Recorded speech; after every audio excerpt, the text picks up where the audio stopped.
This is LBC from Global, leading Britain's conversation with James O'Brien.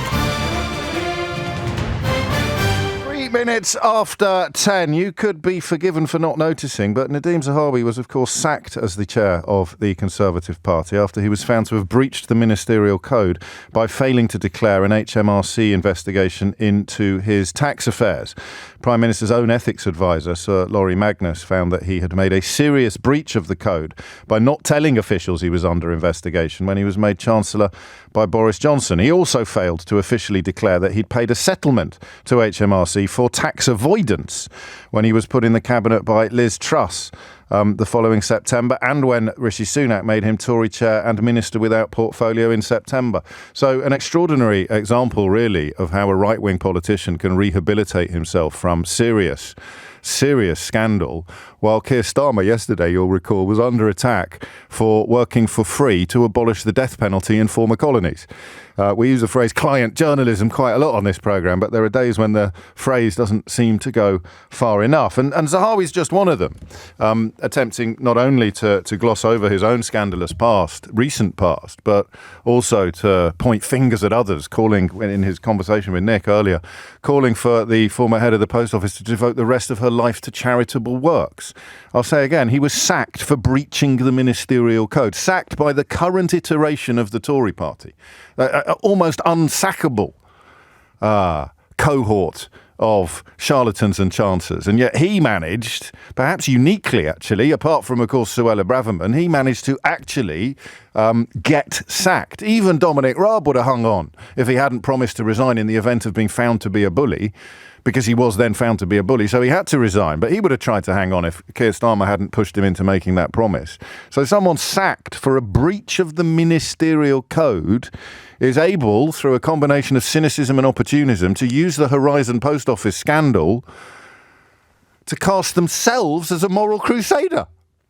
And that is a beautiful indication of how insane this story has now become. Danny Finkelstein, I beg your pardon, Milord Finkelstein, a former member, I think, of the Conservative Research Office, certainly a former speechwriter for David Cameron. He dedicates a whole page in Rupert Murdoch's Times to calling for Ed Davey's resignation over this issue. Davey certainly has questions to answer, but it's no coincidence that he's a Liberal Democrat, or rather was a Liberal Democrat member of the coalition government when Lord Finkelstein was writing speeches for its actual Prime Minister. But he casts himself today in the role of moral crusader, calling for the resignation of Ed Davey.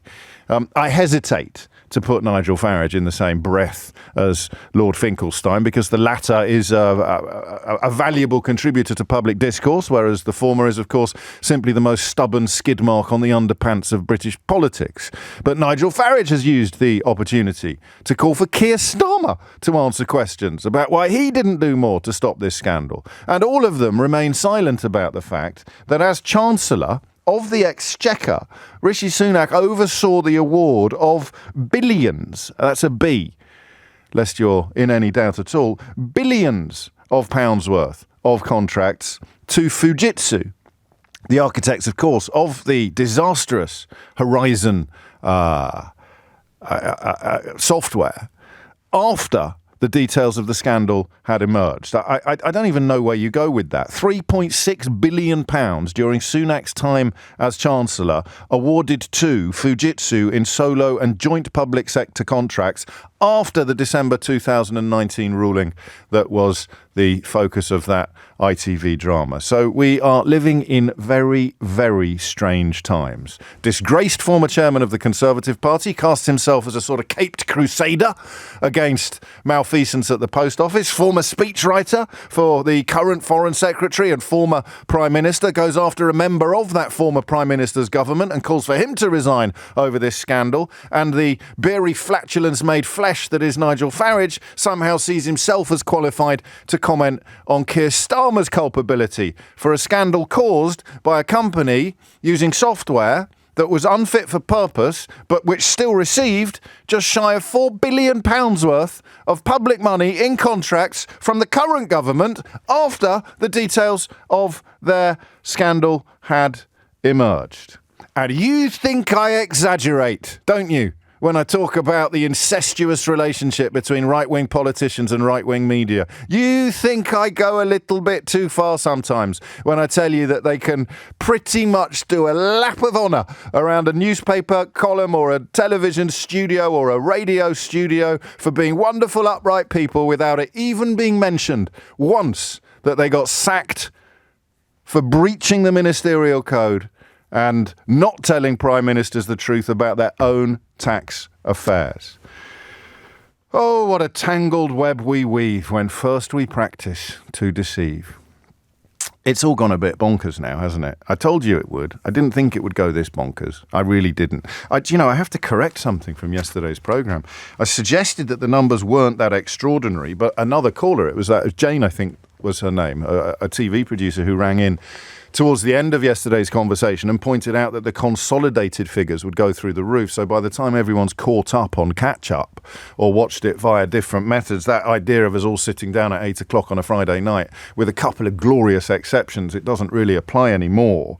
But the programme Mr. Bates versus the Post Office has become ITV's best performing new drama for 3 years. It's hit about 9.2 million viewers and it's still rising. That was the first episode, I think. The figures are still rising. The series has pulled in viewing figures of 14.8 million. On ITVX alone, the series was streamed 12.3 million times in 8 days. So those consolidated figures are going to continue to rise.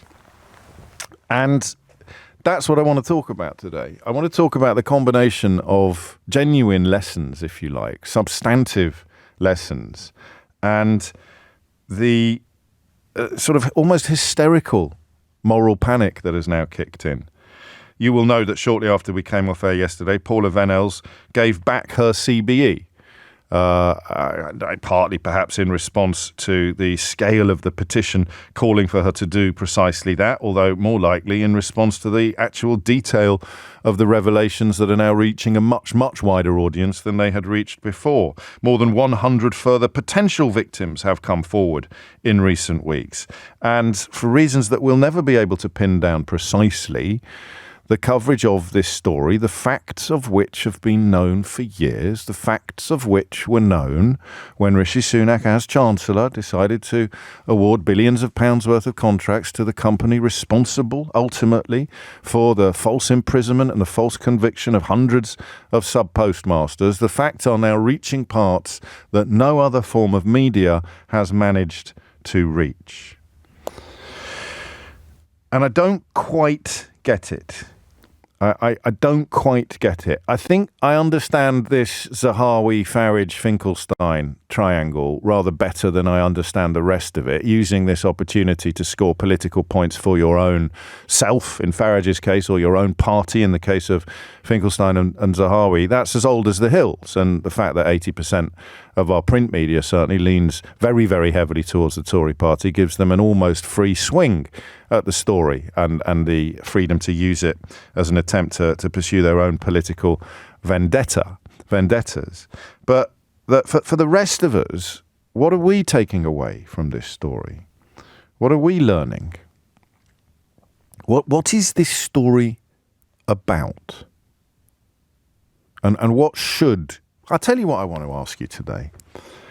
I want you to tell me how you want this story to change the world.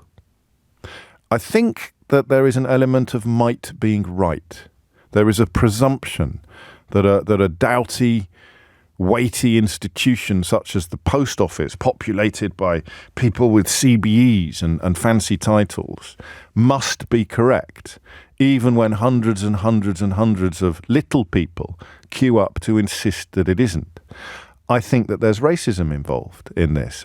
In fact, there's evidence of racism in some of the documents and paperwork attached. A disproportionate number of sub-postmasters from a South Asian background, and that perhaps has contributed to a failure to properly credit them with agency, never mind integrity. There's a David and Goliath element to it, and yet, of course, the Bible teaches us that David can kill Goliath. I guess we still haven't really learnt the lesson that might is not right, that size is not everything. And the noise now that everyone is deploying everywhere you turn, whether you're going after Paula Venables, whether you're going after Ed Davey, whether you're going after Keir Starmer, or whether you're going after the people that continue to give billions of pounds to Fujitsu and, of course, accept donations from them. That's a desperately important point. They continue to accept donations, I think, either from individuals at the top of Fujitsu or from Fujitsu itself. You are, of course, free to go after them as well. But what should we be paying attention to? That's what is the lesson that we should be learning from this story? I think we've lost sight of that. Priti Patel claiming that she'd been a tireless warrior on behalf of sub-postmasters, and it turned out that she maybe asked a couple of questions many, many years ago, but in 2016 she was boasting about giving a speech to their AGM. So the hypocrisy and the self-serving nature of right-wing politicians and their client journalists is on full display today. For once, I don't want to focus on that. I don't want to be distracted by that, by the Nadeem Zahawi Rehabilitation Society. I want to focus on what the lessons we should be learning are. What does this teach us? Because I hesitate to say I don't think we'll learn those lessons, whatever they are. But what should we be? What have you learned from the story? And what do you think society, and indeed my profession, the media, should learn from the facts? Hit the numbers now, you will get through. 0345 6060973 is the number that you need. What have you learned about the society we live in from the post office scandal in general and the Mr. Bates versus the post office telling of that story in particular? And crucially, what do you think society should learn from this scandal? I don't know whether we'll open the door to wondering whether it will learn those lessons or not. I just want you to focus on what lessons should. This is really important. This is Hillsborough, Grenfell territory. This is where those who do not learn from history are condemned forever to repeat it. And there's a pretty grim Grenfell-related story in the news today as well. But I really want to know what lessons you think society should learn from this still unfolding scandal. 10:16 is the time. The number you need is 0345 6060 973. James O'Brien on LBC. James O'Brien on LBC. 19 minutes after 10 is the time. So perhaps inevitably in this broken country, all of the people responsible for breaking it are using the post office scandal now, or many of the people responsible for breaking it, to pursue their own personal political vendetta, or just in the case of Farage, of course, yet another chapter in one of the longest tales of desperate attention seeking that the country has ever seen. But behind all of that noise lies genuine tragedy, and behind the genuine tragedy lies egregious scandal. And egregious scandal demands that lessons be learned. What are those lessons, for you personally, that society should take away from this extraordinary story? Clive's in Bodmin. Clive, what would you like to say? Hello, good morning. Well, firstly, the post office scandal, it's appalling, and my heart goes out to those people. But my point is that this problem is endemic in franchising as a whole. The sub-postmasters were franchisees, and the franchisee industry itself is governed by the law of contract only, and not really a specific law for franchising. And what you have within this are large companies, corporations, effectively dealing with little people who are running small businesses.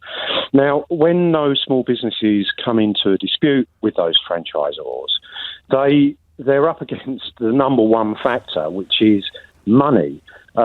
Taking these corporations to court is incredibly expensive and beyond the realms of affordability for most of these people. And I'm a franchisee myself. So you've got no recourse to.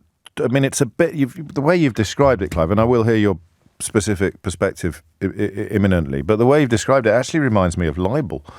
If someone really powerful libels you, there's actually very, very little you can do about it. because you can't afford £500,000 worth for legal fees, even though you know you're going to win.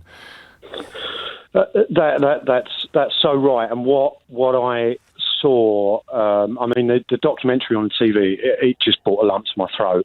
And what I saw there was corporate bullying, and I've seen that right the way across the board through franchising. And people can't afford, even though they're right, they can't afford to take the risk of suing these people or corporations, because they will just lead you down the road, and you'll run out of money, or you'll run out of inclination due to the fact that you need to protect your future with what little you've got left. And your family. There was one case, wasn't there? I think the chap's name was Lee Castleton. I saw reported yesterday, and it was covered in the drama, where the lawyer for the post office contacted him personally and told him that we'll destroy you. Have a think about this. We'll destroy you. Think of your family. Take down your defence. It's shocking. And within franchising, there is corporate bullying. There is.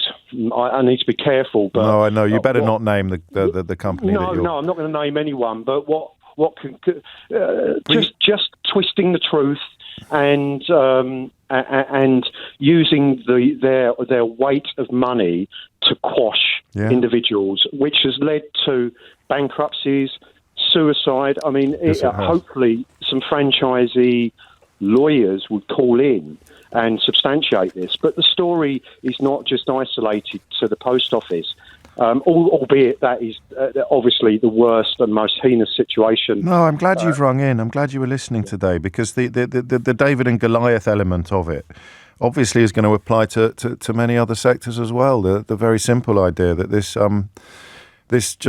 the entire system is skewed towards power and wealth, and never more so than in areas of law. And oddly, one of the protections you'd enjoy would be under human rights legislation in some contexts. And of course, this current government is desperate to start setting fire to elements of that as well.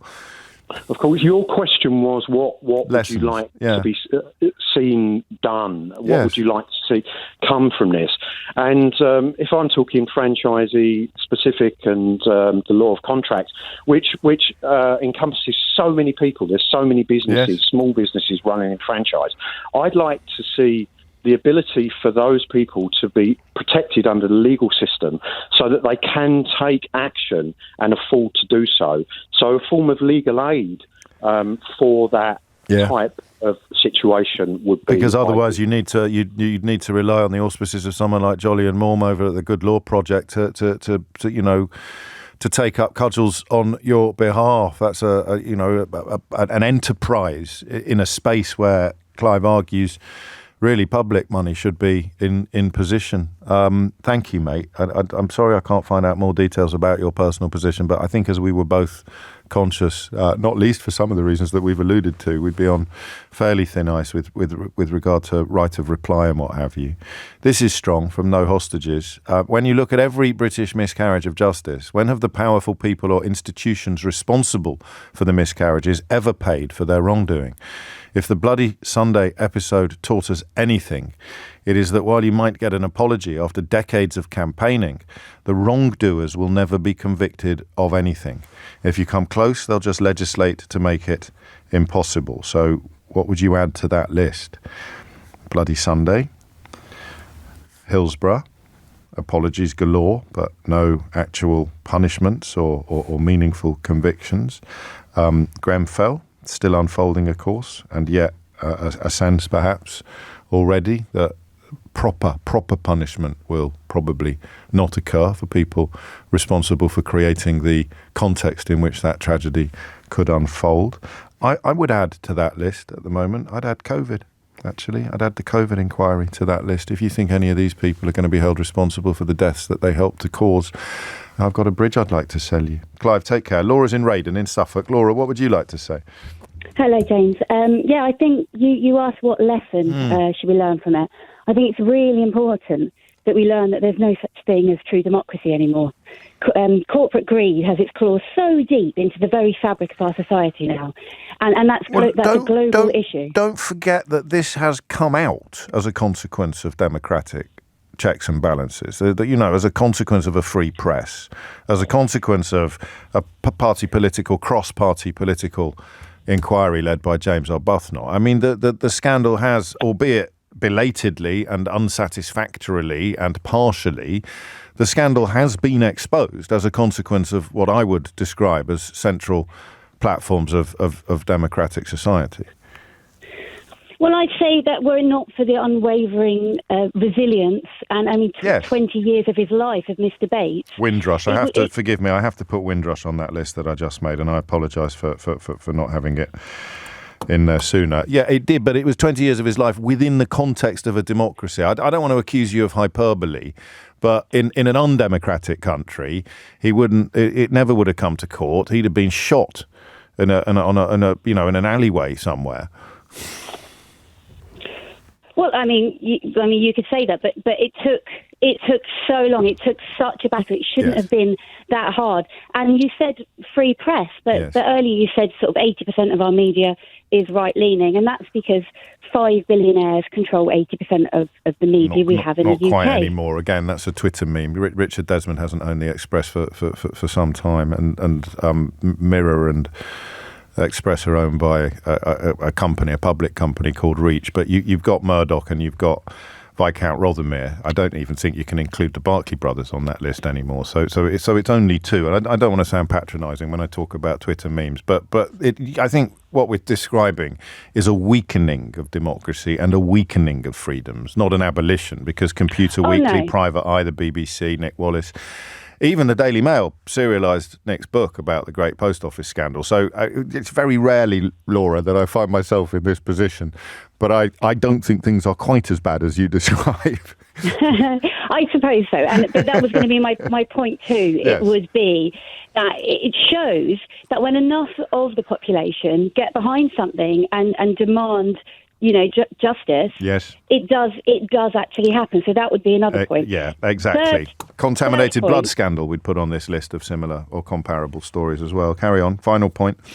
Final point is if other TV producers want to sort of learn from this and get the next big hit, let's look at Nestle. You could make a fantastic TV programme about dressing up as nurses, lying to African women and being responsible for hundreds of thousands of African babies dying from has that not been done? That's going back decades. I remember doing that story in my school newspaper in the 1980s. I thought you were going to say something like Grenfell, or possibly I think I saw the wonderful Rachel Clark, who tweets, of course, as Dr. Oxford this morning, saying that there is a three-part series. There is a three-part series on the way depicting frontline NHS staff during COVID, commissioned by the same woman, in fact, that commissioned Mrs. Bates versus the Post Office. So I mean, there are a lot of things that you think Toby Jones should perhaps turn his attention to next. It's coming up to 10:30. Thank you, Laura. I'm sorry if I seemed a little bit schoolmasterish on that, but when you are in the business of putting out the truth, I think we've got to be even more careful with regard to the detail than the people who are in the business of essentially shilling for right-wing governments and helping disgraced former politicians rehabilitate themselves in real time, perhaps are. The time is approaching 10:30. Thomas Watts is here now with your headlines. James O'Brien on LBC. James O'Brien on LBC. 10:33 is the time. What's your favourite Nadeem Zahawi story? Putting the heating bill for his horse's stables on parliamentary expenses, being sacked for breaking the ministerial code over his tax affairs. Actually, my favourite was when Boris Johnson was trying to make a comeback after departing Parliament in complete disgrace, having been found to, of course, lied to Parliament and lied about lying to Parliament. Or did that come later? It's so hard to keep up with the chronology, isn't it? I think after he was chucked out of Downing Street by his own party, but before he was found by a committee of his peers to have broken the code and brought Parliament into contempt, Nadeem Zahawi was leading the line on his comeback. This was after Liz Truss's disastrous departure from office, and Boris Johnson was keen to make a comeback. So at 9 p.m, I don't know if you're aware of this, at 9 p.m. on Sunday, the 23rd of October, the Daily Telegraph published online a glowing endorsement of Boris Johnson with the headline, "Get ready for Boris 2.0, the man who will make the Tories and Britain great again," explaining how an imminent and triumphant return to Downing Street was just around the corner. Somewhat unfortunately for Nadhim Zahawi, Boris Johnson announced at more or less exactly the same time, at about 9:01 on Sunday, the 23rd of October, that he was pulling out of the leadership contest. So the Telegraph, and this never happens, they deleted the article entirely from the internet without doing anything that you would normally expect a reputable newspaper to do. And I know what you're thinking, James, you're talking about the Daily Telegraph. I know, but it's my dad's old paper, so I still harbour a sort of nostalgic yen for the days when it was a more obviously reputable organ. They didn't even put up an editor's note or an explanation as to why they'd taken this down. Extraordinary, really. That's probably my favourite Nadhim Zahawi story, although claiming the heating bill for his horse's stables on parliamentary expenses it's up there as well. None of this, of course, is in any way as bad as Keir Starmer buying a field so his late mother could run a donkey sanctuary. 10:35 is the time. Michael's in Leeds. What lessons are we going to learn from? What lessons do you want us to learn from this story, Michael? Okay. Hi, James. Hello, Michael. Well, basically, I think I've got two lessons for us to learn. One is people in power ought to be able to take responsibility for stuff, especially if they can take all the big bonuses that they get paid for supposedly doing the job. So we know that Paula Vanells is not the only one. Did you know she was a priest? I found that out, that actually, Church of England priest, yes. I only found out this morning. How have I missed that? I thought to myself. She was actually in the shortlist to be Bishop of London. Apparently. I know. Yeah. Well, how did you get into these circles, Michael? I'm quite well known these days. How do you get into the sort of shortlists for these incredible jobs? You end up on boards, or you end up with these. Just extraordinary, really. But anyway, we digress. I think you're being overly optimistic, aren't you? If you're expecting a little bit. Yes. I mean, it started off with David Mills in 2002. Okay, and he was there till 2005. Then Alan Cook from 2006 to 2010. Then Paula. Then after Paula is like Nick Reed. Nick Reed's 2019, so we can't really blame him so much. No. But he produced a Christmas message, and in that he said, I hope we learn the lessons or whatever. We're going to change Horizon and that. But it's still a robust system. Yes. And that word robust to me is, we almost need to get Susie Dent to strike that out of the dictionary. It's been so... she's very powerful, Susie, quite rightly. Queen Susie, as we call her on this programme. But I don't know that she's quite that powerful enough. I tweeted her and asked her, and she just kept quiet. But so then the second lesson is, there was this lady called Julie Wolstenholme, who actually, she could have probably have an ITV drama about her as well, because in 2003, this is while Alan Bates was getting his post office closed, she took on the post office. She's stalwart, basically. This is in Nick Wallace's book as well, isn't it? It is, yeah. Yes. This is how I got it, yeah. I tweet Nick Wallace all the time. It's really great. And basically, she's in this Blackpool post office in Thornton Cleveland. I have relatives that live around there. And apparently she took them on, and she was able to get a guy called Jason Coyne, who's like an IT guy, that helped Alan Bates in his court case in 2015, going on 2018 ruling. And this was 2003, and he basically did a report that just got them banged to rights on all the Horizon bugs, but they shut it down, you see, because she countersued them. They were prosecuting her for the discrepancies. She countersued on the fact that the Horizon wasn't fit for purpose and that it was wrongful dismissal. She won both of those. The judge was going to rule for her, so they settled. They gave her about 186.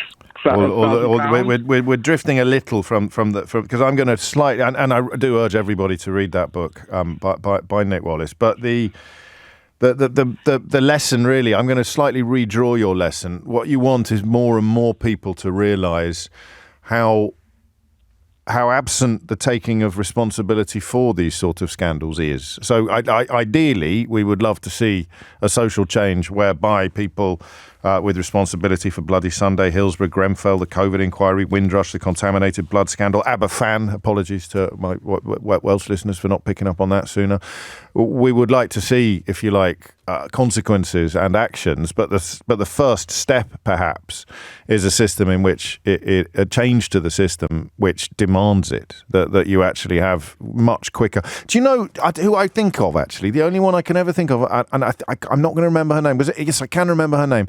It was Sharon Shoesmith, who I think Ed Balls threw under a bus after the tragic death of Baby P because the tabloids were baying for blood, so Ed Balls delivered some. But I can't think of many other examples where someone at the very top of an organisation has been immediately and summarily punished for they don't get punished. They don't get punished. And that's the lesson to take away, I think. Yeah. Sadly, Michael, I'll take your optimism and I'll drown it in a sea of my pessimism, because the lesson we learn is that they don't get punished. Up to and including, I would predict, with fairly high levels of confidence, Matt Hancock and Boris Johnson and the rest of them at the COVID inquiry. 10:40 is the time. And remember, when Nadeem Zahawi was punished over his breach of the ministerial code regarding his own tax affairs, he was kicking and screaming all the way to the door. That was not something that prime ministers wanted to do, or that Nadeem Zahawi was comfortable with them doing. It was thanks to the work of that tax lawyer, wasn't it, Dan Needle, I think, that the story saw the light of day. So again, not the great British media, or indeed the great British Parliament that did the heavy lifting there, but a private individual like Alan Bates with the Post Office. Maybe that's a positive lesson, is that private individuals with the headwind behind them and a particular set of skills can make enormous impacts upon democracy itself, public life. Nick's in New Malden. Nick, what would you like to say? Oh, hi. Hello there. Hello. Yeah, yes, I've been quite interested in this case for the last couple of years after listening to the BBC documentary about it. But I have a kind of longer memory because I was a juror, I believe, in one of the cases of one of the trials. Oh gosh! In about 2006. I don't think you're allowed to tell me much more than that, really, are you? I can't. Well, obviously, I can't tell you what happened in the jury room. Although I have to say, it's a fascinating experience to be a juror. I'm sure. But I can talk about what was in the trial. Yes. And the one thing, as far as I recall, I mean, it is 18 years ago now, but the mechanics of it seem to be the payment of things like disability benefits to people, that there were kind of physical dockets where people would pay cash out to claimants, but the computer system seemed to suggest that there were more than one single payment going out to each person. And all I remember was this very kind of, urbane but also very bullish prosecuting counsel just basically saying, well, do you know how this happened? And she said, no, well, you've had plenty of time to think about it. It's because you stole the money, isn't it? Uh-huh. And I thought that was actually quite a nasty way of doing it. Well, I mean, that is pretty much the job of prosecuting counsel, isn't it? To be fair, I mean, that is the nature of our legal system. It is an adversarial legal system, and the person was on trial for stealing. So, although it offends our sensibilities, Nick, I don't know that we can criticise the prosecuting counsel for accusing the accused of what they were accused of. Yes. On the other side, we had a defendant who, basically, the defence counsel appeared not to have their heart in it, and he just seemed to ask lots of very bland questions. Yeah. And to all the kind of witnesses who were very often benefit claimants saying, well, this is what happened. And they said, well, do you think you've made a mistake? And they said, no. And then just went on and didn't really. Well, this is interesting. This is anecdotal, of course, and it's only one case. But it almost as if the evidence, because no one really questioned that the software would be at fault. The evidence was so overwhelming that even the defence lawyers thought that their client was guilty. Yeah, well, that was the feeling. Well, certainly the feeling I had when watching it. That's fascinating. And also, and I'm probably because I work in this field myself in terms of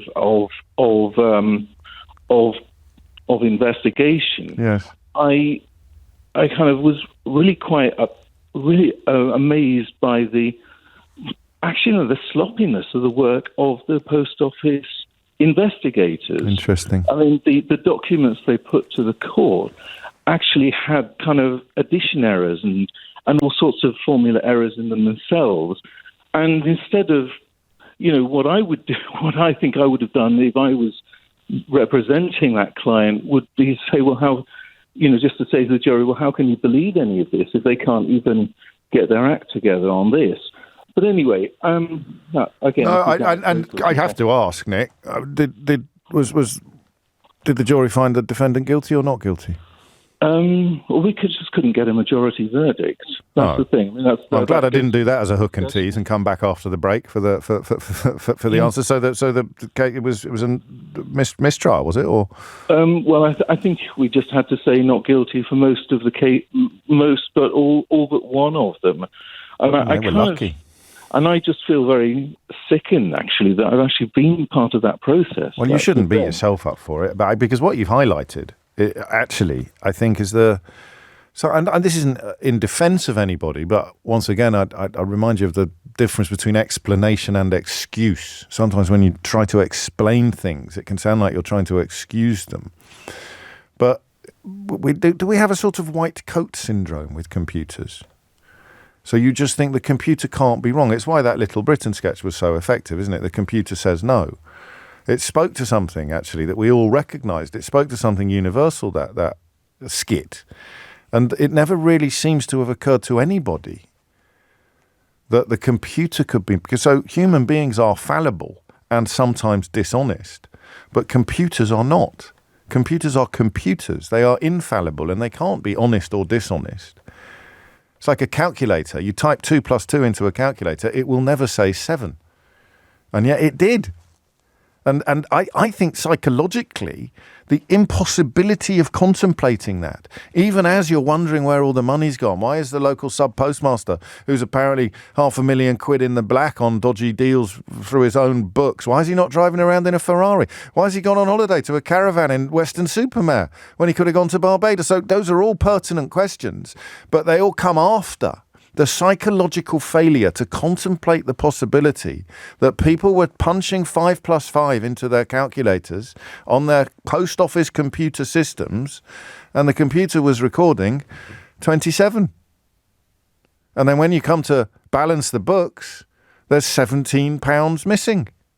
And it must therefore have been taken by the person typing in the numbers. It's 10:47. James O'Brien on LBC. James O'Brien on LBC. This is a bit awkward, to be honest. It's happened again. I don't know why.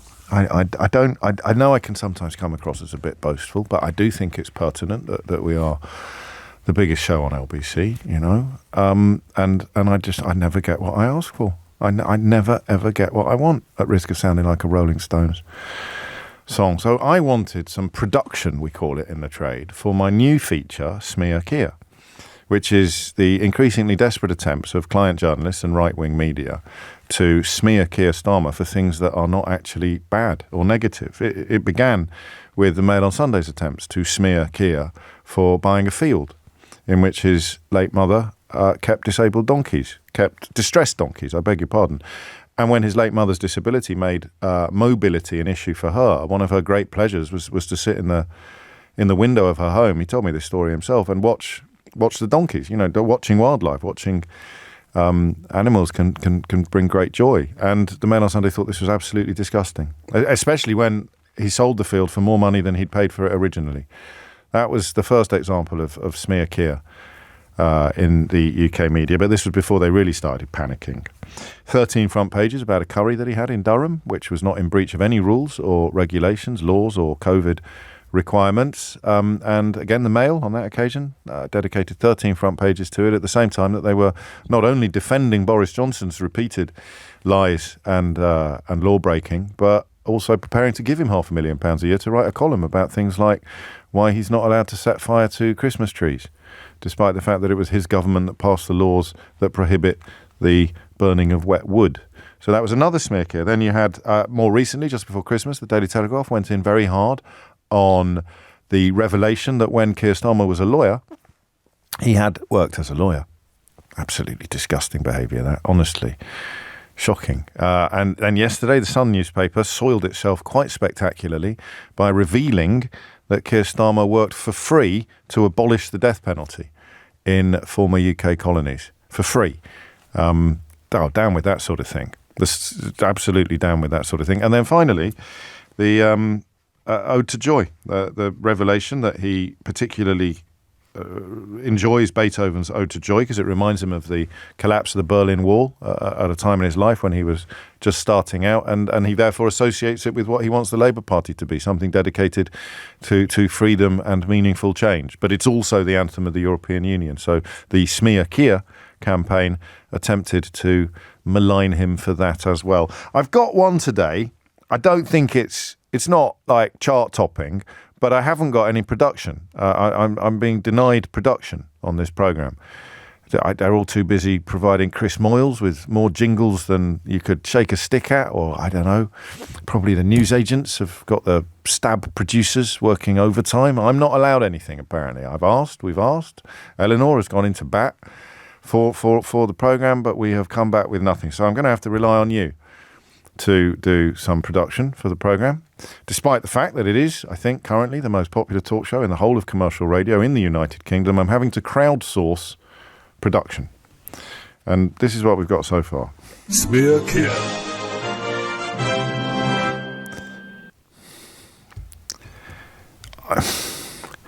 I mean,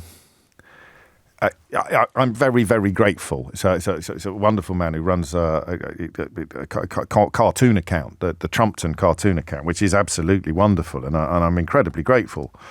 But I don't think it works without the actual cartoon, you see. That's the problem. I don't think it... I think you need the... And I tweeted the graphics yesterday, so I'll tweet them again now so that you can see them to full effect, but I'm not sure it works as a standalone item of audio. I'll let you decide. Here. So now it's time for... Smear Keir. Yeah. Well, anyway, you know, it's the thought that counts. So today's story is in the Daily Telegraph. It's Sir Keir Starmer has slipped up during a live television interview by accidentally saying that he has two sons instead of a boy and a girl. This is national news now for the Daily Telegraph. The Labour leader made the gaffe while paying tribute to his family, including his, quotes, fantastic, end quotes, wife Victoria, for their support. Speaking to Sky News, he said he had two relatively young children, a boy who's 15 and a boy who's 13, when he actually has a son and a daughter. I'm beginning to think that is actually a suitable candidate for the Smear Keir archives. That's disgusting. How dare he have a temporary slip of the tongue on live television about his own child? I mean, good grief, that man's clearly not fit to be Prime Minister. Absolutely shocking. Jokes about rohypnoling your wife? Fine. Absolutely no problem whatsoever. Accidentally or temporarily getting the boy-girl ratio in your own family mixed up, that's scandalous. National news. I no doubt awards will follow. 10:55 is the time. Feel free to enter your own candidates for the Smear Keir stab, because I don't know that we can necessarily run with that one, which is not a criticism because it works beautifully as a graphic. I'm retweeting it now so that you can see it yourself. It's Trump_ton who did this work, and it was beautifully done. I'll tweet it as entrant 1, okay? And then I'll do a hashtag Smear Keir. You can tell we're live, can't you, on this programme? So entrant 1, Smear Keir, is in your inboxes now if you follow at Mr. James O.B. on Twitter. Paul's in Buntingford. Back to the key question, Paul, of what do you want society to learn from the Horizon scandal? Hi, James. Hello, mate. First time I've ever called. You sound a bit surprised. You didn't do it by accident. You didn't do it by accident, did you? I didn't. It was a very much a spur of the moment thing. Excellent. Well, I take that as a compliment. Thank you. There's a couple of things, really. You mentioned before that we often see computer systems as being infallible, whereas humans often are fallible. Yes. I think one of the lessons we need to learn is that they're not. Yes. ultimately, computer systems of all various sizes and complexities are built by humans, and as we know, humans are fallible. Of course. And the computer systems are only ever as good as the people that build them. So the calculator analogy is actually unhelpful, isn't it, really? Exactly. I mean, the calculator is a very simple, tool that's been around for absolutely, for donkey's years. But the second thing I wanted to mention, I think it's probably the more important thing and the more sort of wide-reaching thing, is that the type of companies, and obviously we speak specifically about Fujitsu in the case of the post office scandal. These kind of large software companies often work on these large-scale projects. They're incentivized mostly by profit rather than serving, ultimate value to their customers. And this is, my background is I've been a software engineer for over 20 years, and I've worked for all kinds of different companies. I currently work for a large multinational finance company. So this is from a broad set of experience that I've had, and I'm sure if you spoke to anyone else in the industry, they'd probably tell you a similar story. They often, their sales tactics for selling these big systems into, both private and public sector companies are often led by sales departments rather than engineers and, actual sort of business process people. They're often incentivized to overpromise and underdeliver, give hugely unrealistic timeframes and capabilities to their potential customers, which often leads to the types of kind of botched implementations that you see all over the news, for the last sort of 20, 30 years, including, systems that have been sold into the NHS and, as we've just seen with Post Office. And I think that we really need to learn that one of the problems here is that a lot of the companies that are buying these systems, specifically Post Office, NHS, so on, are ill-equipped to make value judgments on whether they're getting the right thing that they need, and really whether they're getting actual value out of these systems. You might only have been in that department for 10 minutes. You've got no history. You've got no frame of reference for determining what's good and what's bad. It's a flaw in all of government and public procurement, isn't it? But it's particularly pertinent. It's particularly pertinent in IT. I'm short of time, so I just want to run one thing by you, Paul. You may not know this, but it's the front page of one newspaper today. The architect of the faulty Horizon IT system, who gave evidence that was used to convict sub-postmasters, has demanded immunity from prosecution before agreeing to appear at the public inquiry. What do you make of that? That's a difficult one. I mean, you'll never be able to point to a single person as the single sort of source of all the problems that have occurred from that system. They're many layered and usually the problems actually stem from management. So do you think he maybe has a point? Do you think he maybe has a point? He doesn't want to incriminate himself, but he does want to give evidence. I think he might have a point. Yeah, I think he might have a point. Interesting. I'm glad I had you here to ask. Apologies for that unscripted interruption. I set an alarm on my phone to remind me to say hello to someone who I met yesterday, but I thought it would just buzz and come up on my screen. I didn't realise it would go ding dang dong. So you can find out who it was. Actually, a very good story. Which I'll share with you after this. James O'Brien on LBC. James O'Brien on LBC. 4 minutes after 11. There's another one here, actually, that I don't know. I don't think they have tried to spin this into a smear. But when Starmer published his full tax details in 2023, it included some capital gains tax that he received after his sister sold a house that he helped her to buy. He's such a wrong 'un, isn't he? He's such a ratbag, that Keir Starmer, helping his sister to buy a house. A Daily Telegraph reports today that in a live television interview on Sky, he accidentally said he had 2 boys instead of a boy and a girl. Stuart reminds us that leaving your child in a pub, as David Cameron did, was an amusing anecdote. And Tracy also points out that at least Keir Starmer knows how many children he has, which is an oblique or not that oblique reference to the disgraced former Prime Minister Boris Johnson. I don't know that that's fair, Tracy. I think Boris Johnson knows how many children he's got. It's just the rest of us that don't. So just a mild and friendly correction.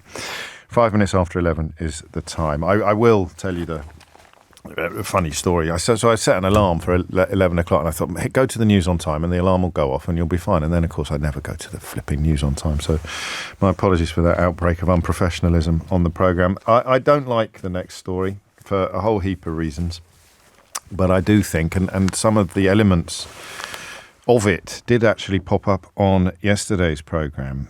The police have responded to new data showing, so I should warn you, some of this might be triggering. We're going to be talking about the fact that boys are now the biggest perpetrators of sexual abuse against other children, and I appreciate that you may well find this triggering, so I just want to give you a quick heads up that is the kind of crime that we're going to be talking about. The biggest perpetrators of sexual abuse against other children are now children. Police data showed that there had been a quadrupling of sexual offences against children in the 10 years to 2022. And remember, these are the ones that involve victims coming forward. And God only knows how many there are where, for a variety of reasons, many of which are perfectly and utterly understandable, will not come forward. It's a report for the National Police Chiefs Council. They take offending by adults against children more serious usually, but remain alarmed by the growth of sexual offending by those aged 17 or under. Now, the reason they give, and I'm taking the reporting from the Guardian newspaper because they will always be more reliable and responsible in potentially provocative or inflammatory issues. The reason they give is the violent pornography that boys are watching on their phones.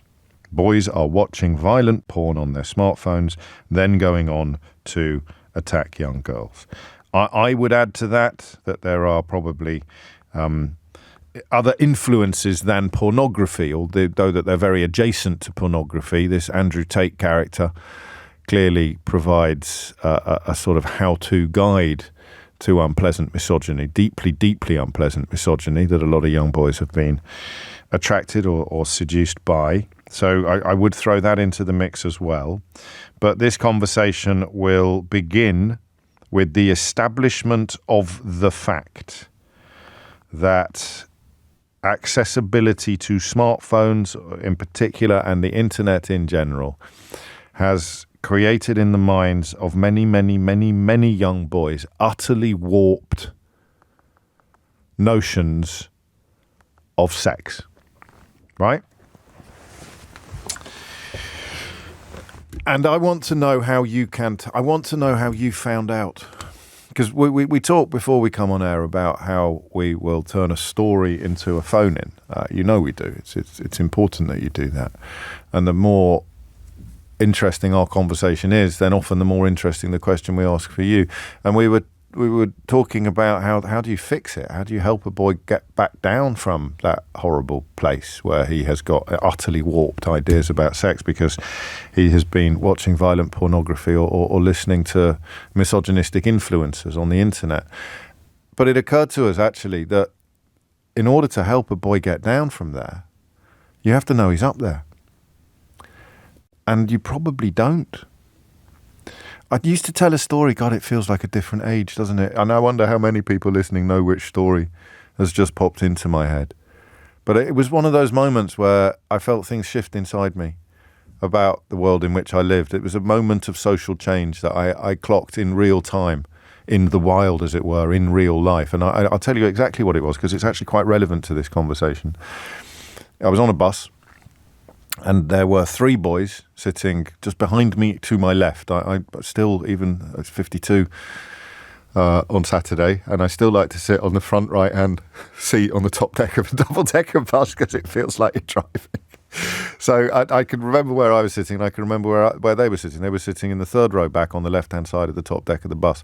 Two of them were, and one was sitting behind them. And it was quite a quiet bus, which was odd because it must have been a school chucking out time because they were all wearing uniform. And this is a while ago, so they were older than my daughters. So it's probably 10 years ago or more. But you probably know, someone listening will be able to remember exactly when I told the story, because it's something that was happening in your world on the moment that you heard it. But one of them started showing some fairly hardcore porn to the other two. I could tell because the sound was on. I mean, whoever leaves their sound on in circumstances where it might prove embarrassing, eh? So the sound was on, and it was clearly pornography. And I looked around. I did that thing, sort of trying to look stern and disapproving. And I will never forget the three faces of the three boys. One of them was the ringleader. He was using language that he had either learnt from the films or learnt from watching other adults watch these films. He was providing a sort of running commentary with words and phrases of approval, right? He was fully engaged. And then one of his mates was a mixture of shock and titillation. He couldn't quite believe what he was seeing, but he was engrossed. I wouldn't go so far as to say he was loving it, but he certainly wanted to watch more. You could just tell from their body language, from their facial expressions, from what they were doing, their relationship with the screen, their physical relationship with what was happening on the screen. And it was the third lad, who I remember because he was really quite disturbed. He was quite discomforted, is a great word, actually. He was quite discomforted by what he was seeing, but he knew, I think, or he felt that he couldn't say so. He was the one whose eye I caught, actually. And I always think, or I often think, not as often as I used to, because of the years that have passed, but I often think of those three reactions to the same footage. One boy was lost already, but presumably could be brought back. I mean, lost to the idea that violent degrading of women pornography is normal. One was lost, one was teetering on the brink, and one was repelled. But would he stay repelled? I don't know. I simply don't know. I can't even speculate. But three boys, same age, same school, same blazer. One was utterly lost to it, entranced, let's say. One was entranced, one was engaged, and one was repelled. Now, how do you find out that your boy has ended up believing that violent, degrading pornography is representative of sex? And I hope this doesn't come as a major shock to any parents, but if your boy has reached or is close to puberty, he is almost certainly watching stuff. What stuff? I don't know. It varies, doesn't it, from case to case. But in the same way that we would find dirty magazines in a hedge, or our friend's dad's old Mayfairs, or whatever it was, the sexually arousing imagery for teenage boys is like pollen for a bee. It just is. I'm sorry. However wonderful you think your boy is, however confident you are that butter wouldn't melt in his mouth, depending on his sexuality, of course, he will be pursuing arousal via almost any means imaginable, Back in my day, we'd even look at the underwear models in Kay's catalogues. So that's just a given. I'm sorry if I can't imagine it's a shock to you, but I hope it isn't. So how do you find out? We may get on to what can you do about it, but how did you find out that your boy, your lovely boy, your beautiful little boy, had somehow ended up entranced by or engaged by violent pornography, and had therefore ended up raising the chances that he would end up behaving inappropriately at best or sexually abusing at worst another child? 0345 6060 973 is the number you need. I talk about Harlan Coben quite a lot because that wonderful show is on still. Well, I'm still watching it. I've got 2 more episodes to go. But he has another book where his one of the protagonists employed software to keep a very, very close eye on what her son was doing on the computer. But that was about 10 years ago. It almost feels like a different age now. The technology moves so fast. The idea of being able to control it or keep an eye on it feels a little bit further, or a lot further out of reach than it did even a decade ago. But I'm not so much interested today in that side of things as in the offline manifestation of the problem. What made you realise that your boy had adopted some fairly grim attitudes to these issues specifically? Because it's clearly not your fault. The temptation to blame parents for anything that children do is huge, especially if you do this kind of thing for a living. It's lazy, but it's effective. It's clearly not your fault. Whose fault would it be that the third boy in the story I just told has ended up exposed to violent pornography on the top deck of an E3 bus? Whose fault would it be? It's nobody's fault. It's his mate's fault. Is it mate's dad's fault? Maybe. Couldn't prove it. Who knows? Doesn't matter. But how do you find out? How do you register? How do you admit, actually, that your boy has gone to a place, and I'm speaking to mums and dads, your boy has gone to a place that you really don't want him to stay in, with regard to his attitudes to women and in general and sex in particular?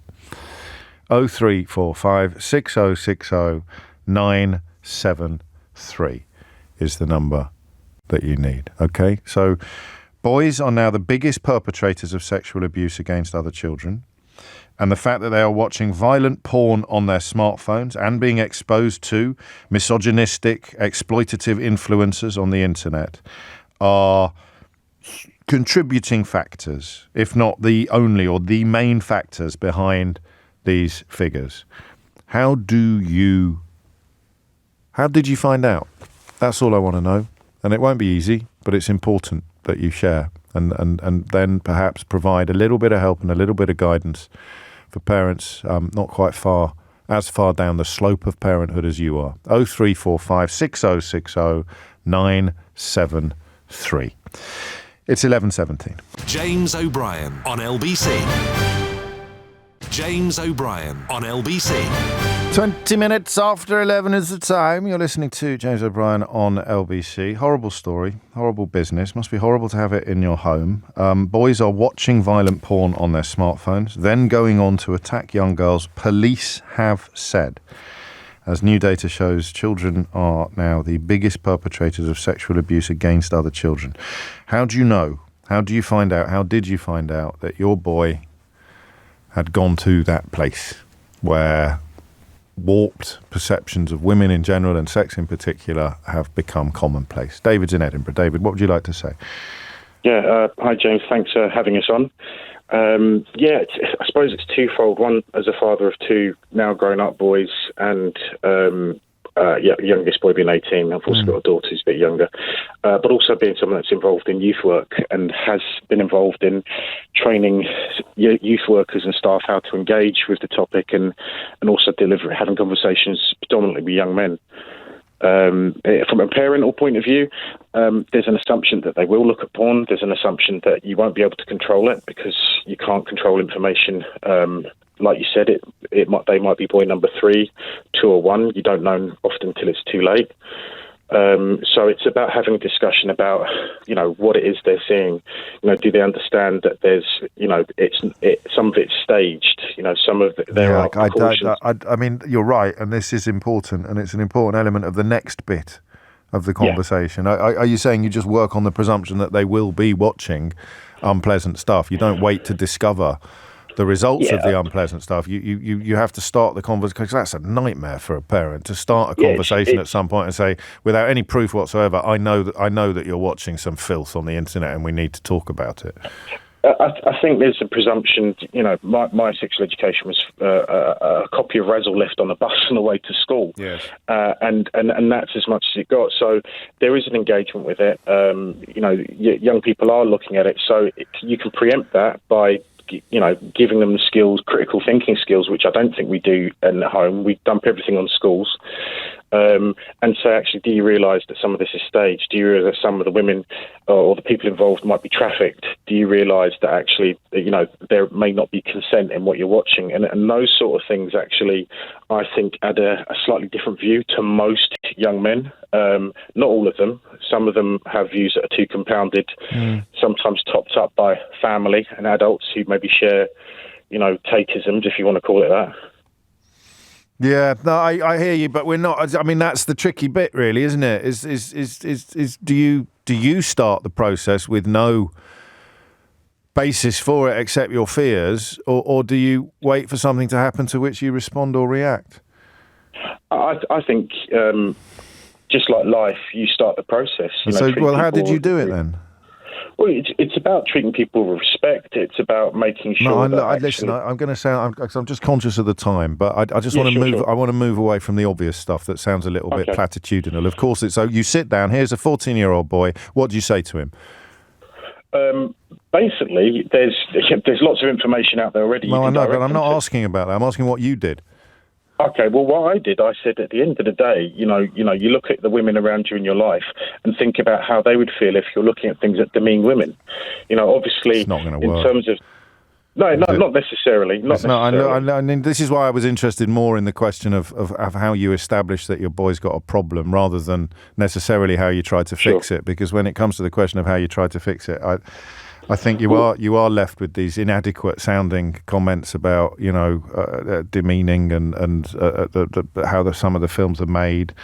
But I'm not more interested in the proof that there's a problem that needs to be solved from within your own family. Sorry, David, I don't want to sound ungrateful, but I've heard that conversation a million times, and it's not relevant until after we've got to the existence of the problem.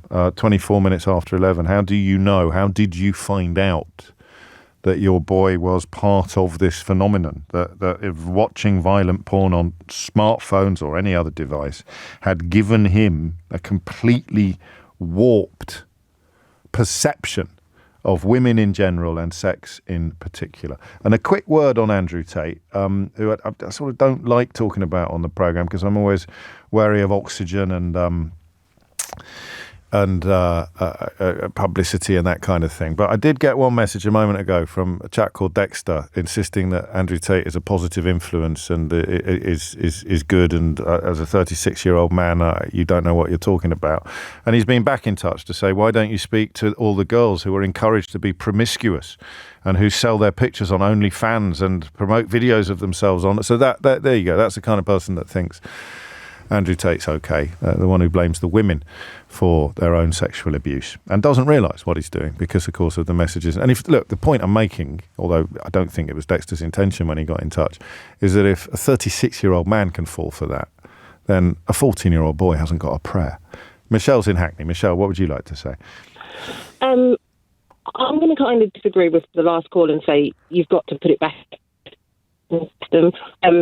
I've got 2 children, one boy, one girl. I'm going to try and sort your phone line out, Michelle. I don't know what happened there. I know it's not your fault, but we'll definitely come back to you. Sarah's in Glasgow. Sarah, what would you like to say? Quite nervous speaking on the radio, so please bear with me. It's only me. I know it's a tricky subject. I'm nervous as well. This is going to be great. Carry on.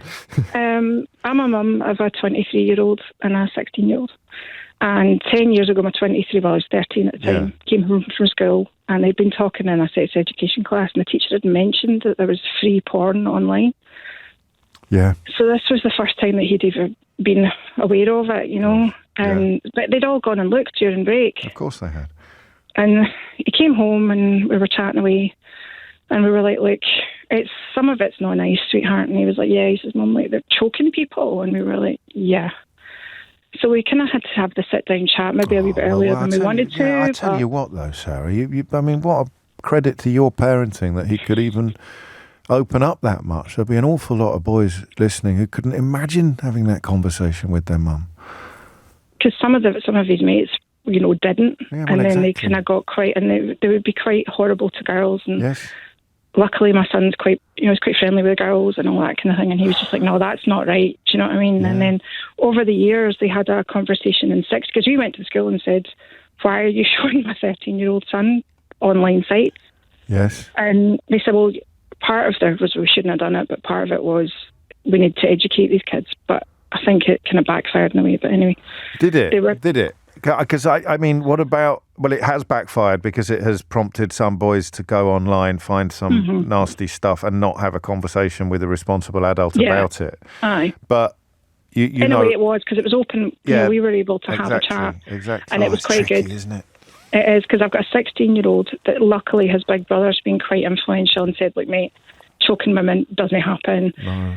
All this. But then some of my elders' mates grew up with, you know, watching Andrew Tate, and it's like my boys hate him, which is fantastic. But it is just the kind of ease in which they can just log on and look at these things. And it is, some of them find it hysterical, but it's the ones that don't that really worry me. Yes, of course. And I'm glad I don't have daughters. Well, it's terrible, but... you know, it doesn't sound terrible at all. But I mean, the way you tell it, it's almost as if your boy didn't need talking to. His sensibilities were in place and he knew. It's like the lad on the bus that I described, the three of them. I don't know if you heard. One's entranced, one's engaged sort of in a trepidatious way, and one is repelled. Yeah, and your boy was repelled.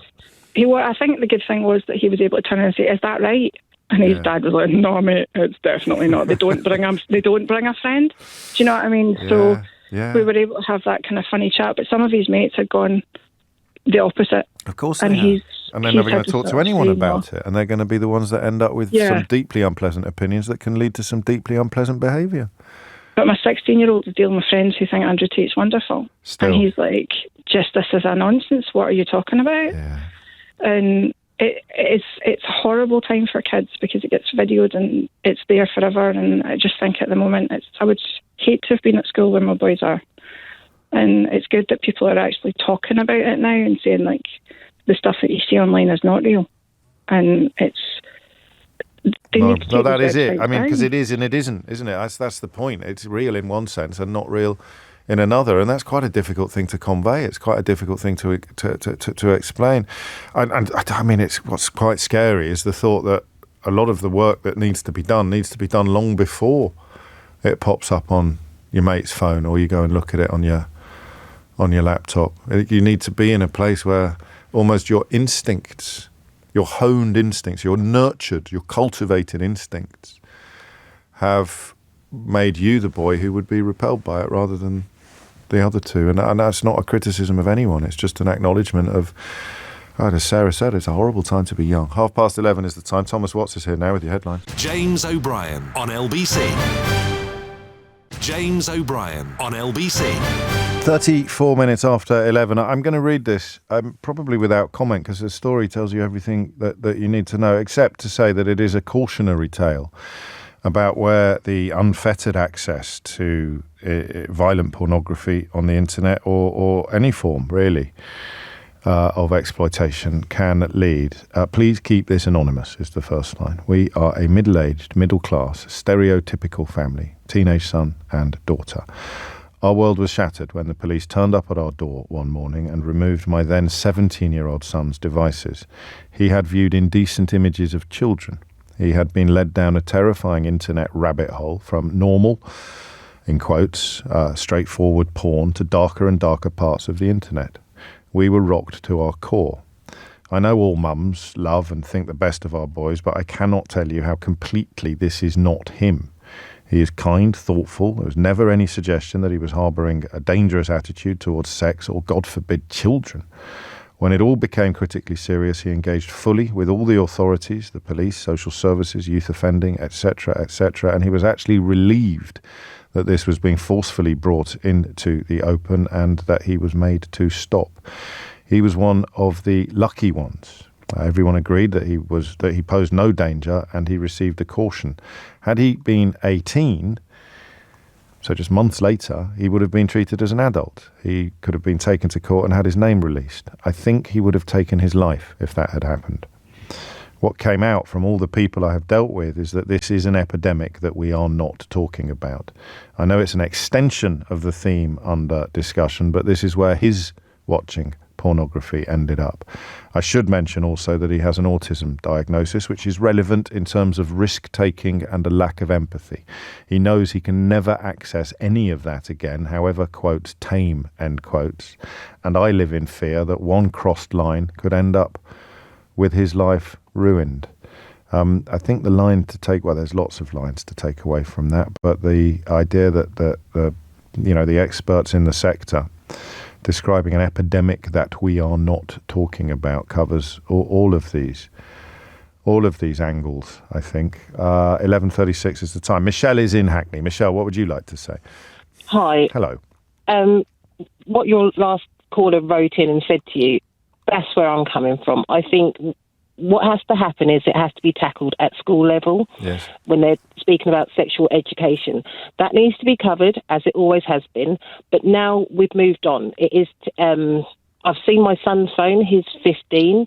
The way the imagery comes across, it's animated. It's not real life, so it speaks to where their brains are developing. How old is he?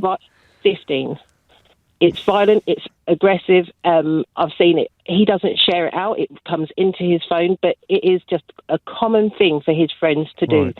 I think they do need to be sat there once they've had their first talk, which is standard sexual education. They need a second talk. They need it with the authorities and the teachers to say what is indecent and what happens when you share indecent images, or what happens when you receive them. I do think more people, it should be escalated to the police. I've seen and heard of many stories in school where images of children themselves are being shared as jokes amongst other children.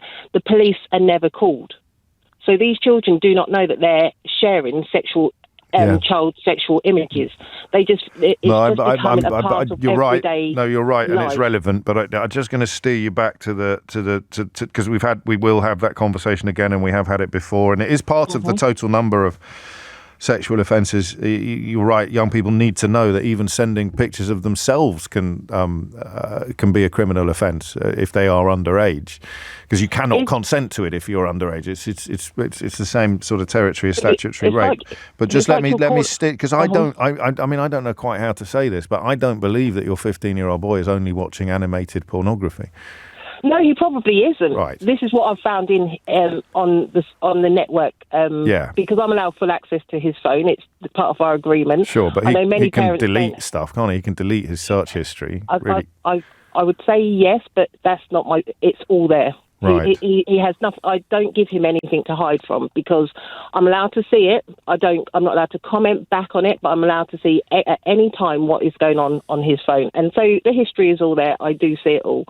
But I just can't help but think these kids need to know that there is like the last person wrote in and said, that there is a criminal side to these kind of things, where if you start to receive certain things and you're not doing anything about it, yes, that the police can come to your door. I think if more parents knew that police will come to your door and they will take your children's devices, they've been told it. I can't believe you can put it on the parents, because as one of your other callers just said, some parents will tackle it, others will just Teachers have got. It's a tough one, is it? Because Louise has been in touch while you were talking, and she says it's interesting that your parent callers, are passing the role to the schools.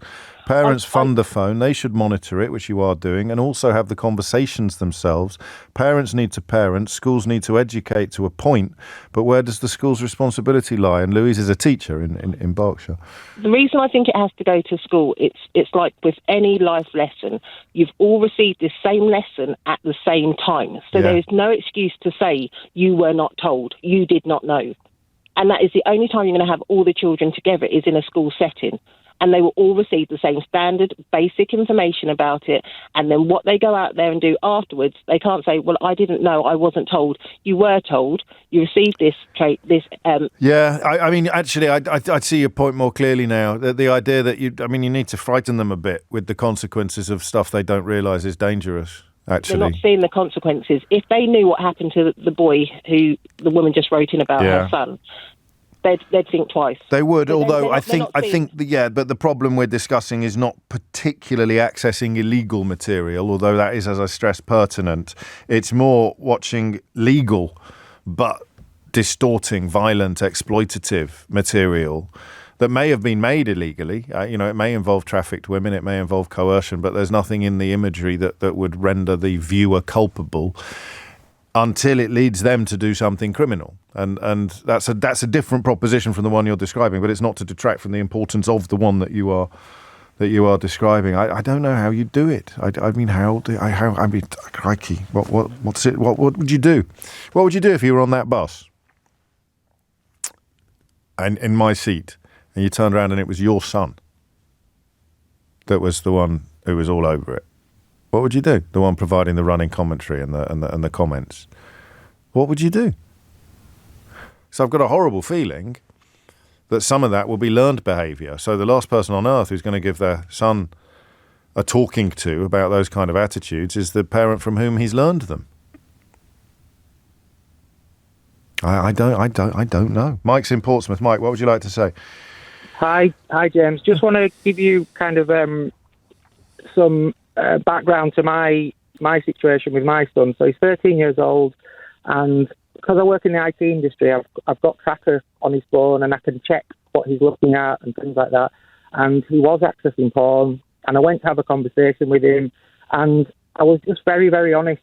And, I was just saying, look, the first thing he asked was, have you ever watched porn, Dad? And I said, yes, I have. I'm not going to lie to him. I think it's important that we don't lie to our children, and we make it easy for them to talk to us. Yes. I said to him, look, you're 13 years old. It's a little bit too early for you to be doing this. We say that this is. Is it though?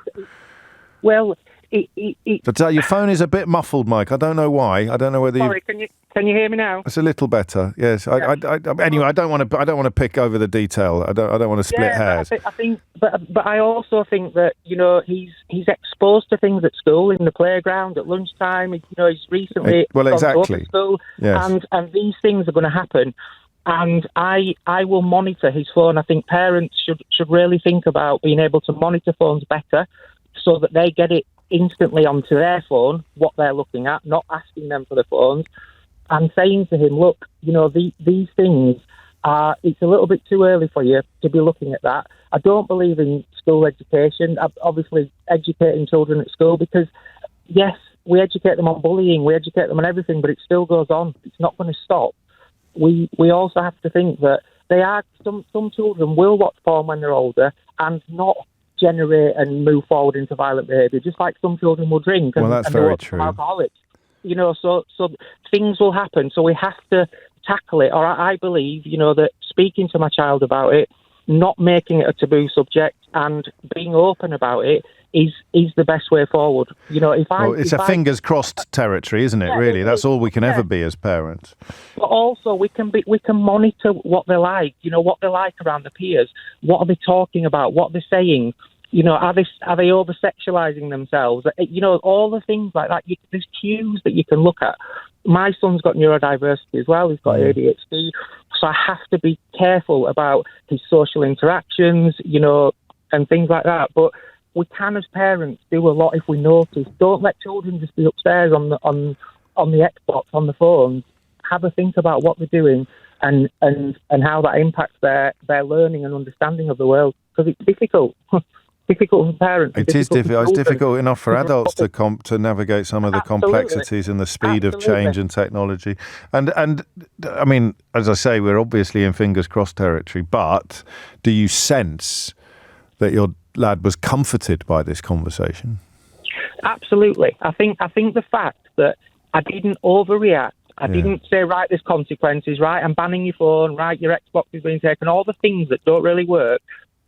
I believe that he will now be able to come to me, and if he thinks, actually, my parents have done things like that, it doesn't make it right for him to do it now, but it shows him about the world. It shows him that these things, he will be exposed to things like that, just like he will be exposed to drugs. He will be exposed to all these things, and we have to educate them and not be too strict in our responses, in my opinion. That's just my way of dealing with it. And you're getting ahead of it. I mean, we could have a conversation about whether it's worth saying it's a bit early. I think if they're drawn to it, it's time. I don't think it's too early or too late. I wonder whether the last caller, John, picked up on that question of timing, that they are different. They shouldn't all be having these conversations at the same time. And that's why parents are going to be at the front of the queue of people positioned to have that conversation. But whenever we do these, anything remotely related to sort of PHSE territory and children, I always think of the children who do not have parents like Mike. You know, I mean, at the other end of the extreme, it's the parents who object to their children having any sex education whatsoever. Why would you not want your children to be taught about what is and what is not appropriate in the context of sexual activity? You know, I know some people claim it's a religious position that they're coming from, but it could be an altogether more sinister position. So the children almost most in need of those sort of lessons could be the children whose parents are most adamant that they don't want them to have them. So the teacher-parent dichotomy is it's an incredibly nuanced one. You know, it's going to almost be bespoke for every child. Who is the best person to have? I could never talk to my parents about that sort of thing, someone might say. Whereas for another child, the idea of having that conversation with sir or miss or your class tutor, your teacher, your form leader, it would be absolutely terrifying. So you just don't know. But Mike got it right, I think, up to the point where we all have to acknowledge that the best you can ever do is hope that you've got it right. James O'Brien on LBC. James O'Brien on LBC. 10 to 12 is the time. I even more than usual, texts on this topic are remarkable. I think probably one of those subjects where you might find it a little easier to talk via text than on the phone, particularly with regard to things that have happened within your own family. This is interesting, picking up on that last theme. Pat in Buckinghamshire saying, this is a crucial phone-in. Thank you for addressing it. I just want to say in response to one caller that it is the responsibility of schools. It isn't. One caller saying that it's the responsibility of schools. It's not the responsibility of the schools to solve every world problem. Parents must take more responsibility. Schools can't do everything. So again, evidence of that nuance. No one's passing the buck, but equally, there are some children for whom the parents are doing nothing. So what do we do? Just hang them out to dry? Or recognise that the ideal world is a balance between parent and school, and yet for some children it's going to be all parent or all school, and for some children it's going to be neither, and they're the ones that are probably being poorest served. Here's a text. It says, anonymous, please. But it certainly contains a first line that caught my eye. My wife and I are very active in the BDSM scene. BDSM is, for those of you who don't know, bondage, discipline, dominance, submission, sadomasochism.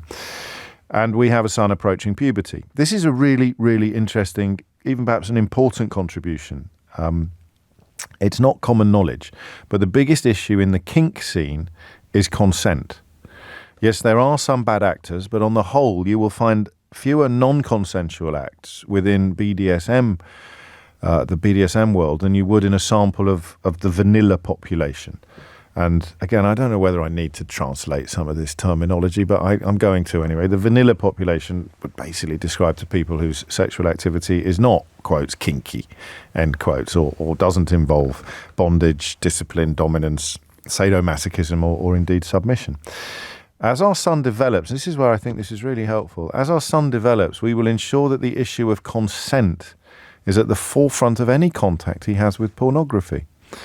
And we will have no problem, without going into our own personal details, we will have no problem instilling in him respect for those around him and the concept that consent is king. Open and honest is the key.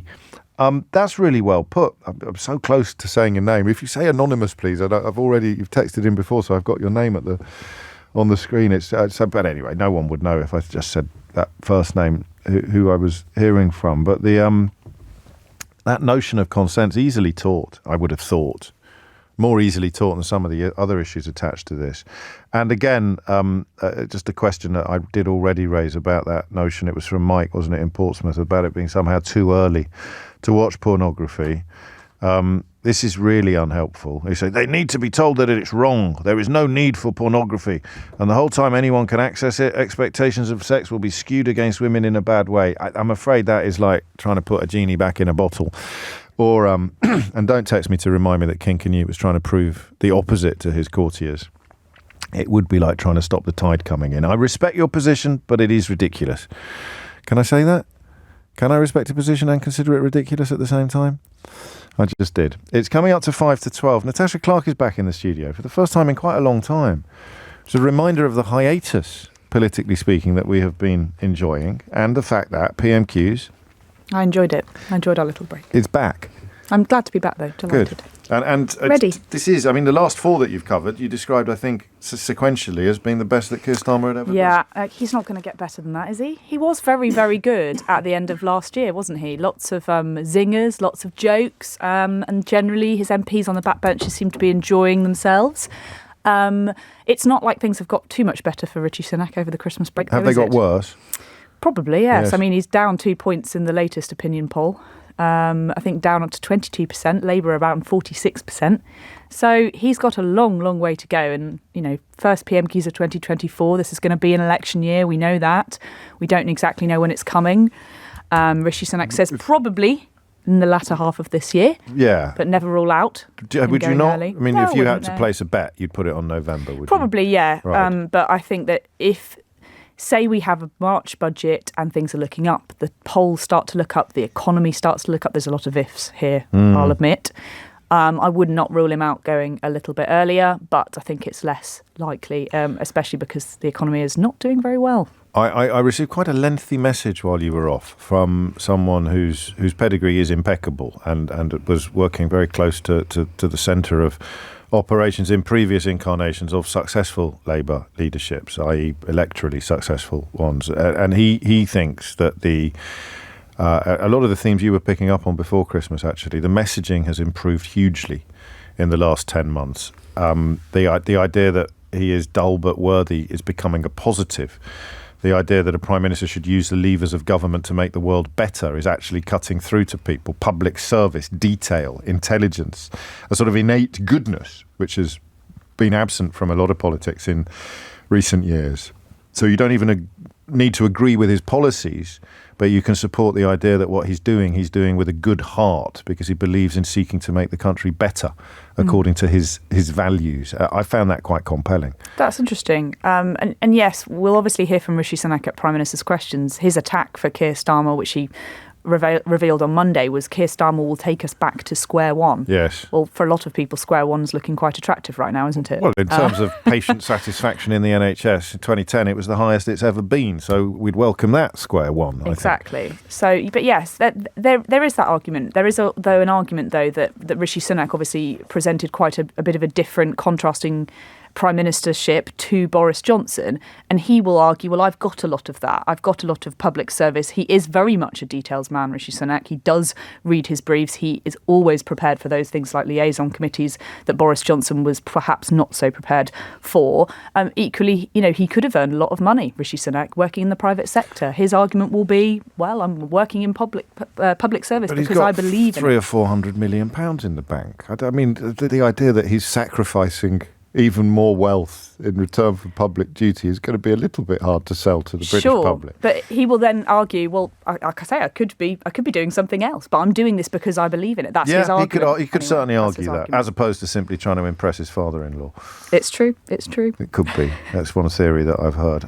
This is where I remind you that as soon as Keir Starmer gets to his feet in the House of Commons, we will cross live immediately to that exchange, to PMQs. So go on then. What's likely to come up today? Quite a tricky one, I'd have thought. Well, Post Office obviously has been completely dominating this week, and rightly so. What question? What would you do? I think the question I would ask is, would you give a moratorium to Fujitsu taking on new government contracts, and should they be stripped of their existing ones? Something like that. But what about why did you give £3.6 billion as Chancellor of the Exchequer post-2019 when Fujitsu's involvement, £3.6 billion during Sunak's time as Chancellor and Prime Minister, of solo and joint public sector contracts to Fujitsu after that 2009 December, I think, 2019. Are you part ruling. of the leader of the systems briefing team? Because that's exactly what I would definitely be asking. Right. Definitely, that's a very good question. And I think Rishi Sunak cannot wriggle out of that because it's all under his watch. And he can't argue that, we didn't know what really was happening around the Horizon No, well, scheme. exactly. All of it is stuff. actually odd, but I mean, politics aside, or partisanship aside, what does a company have to be neck deep in order to not be at the front of the queue for £1 billion government contracts? And I believe that they are still, the last time I checked, they are still running the post office IT system. Yes. How is it that Fujitsu are still running that system? Despite everything that's happened, why have they not been stripped of that contract? That's quite another question that I would ask if I was Keir Starmer. Also, he may attempt, I think, to touch on Rwanda, because obviously that's now starting to bubble up again with these amendments, and he might go on the Tory civil war argument yet again. Labour, obviously, in contrast, a party that is much more united than the Conservatives at the moment. Will he decide to touch on that? Potentially. What's happening with Rwanda? Is it today? I forget which rebels are rebelling and which rebels are being so looked many of after. them. But they're rebelling from different angles. Some of them think that this policy is not disgusting enough, and some people think that it's too disgusting. Exactly. It's hard to keep up. But yes, Penny Mordaunt said yesterday that it will be coming back next week. So the rebels are starting to put down their amendments. We've had some from the right of the Conservative Party yesterday, and we'll be waiting to hear what Rishi Sunak might want to say about that, whether he will support any of these amendments. I think it's quite unlikely, because the other side will say, no way, we're not voting for that. I have a long and glorious history, we all do, actually, you and your predecessors, of when you state with certainty something that will come up at PMQs, it doesn't. But I haven't been hugely right so far, have I? No, but you haven't deployed certainty. You haven't broken the glass and pressed the certainty button. It will be stunning if he doesn't move upon this extraordinary wave of public interest and public outrage at the Horizon post office. Yeah, I think he has to nod to what he is going to do, and all of the direction of travel has been that the government want to introduce a new law to overturn all the convictions in one go. And we are expecting an urgent question on this straight after PMQs from David Davis MP, who's going to be asking the minister in question which minister we will see, whether it will be Kemi Badenoch or a junior minister who will come up and answer that on behalf of the government. But they will be setting out some of those details later on. We will wait to see exactly what that means. I think Rishi Sunak will want to nod to that and say, look, we are going to sort this out. This is how. We shall we should watch with interest, and I mean also, we might hear about this bill to exonerate Victor, as you mentioned at the outset of the scandal. But who knows? They're going to have to do something, aren't they? Because the public response media coverage has reached the clamorous.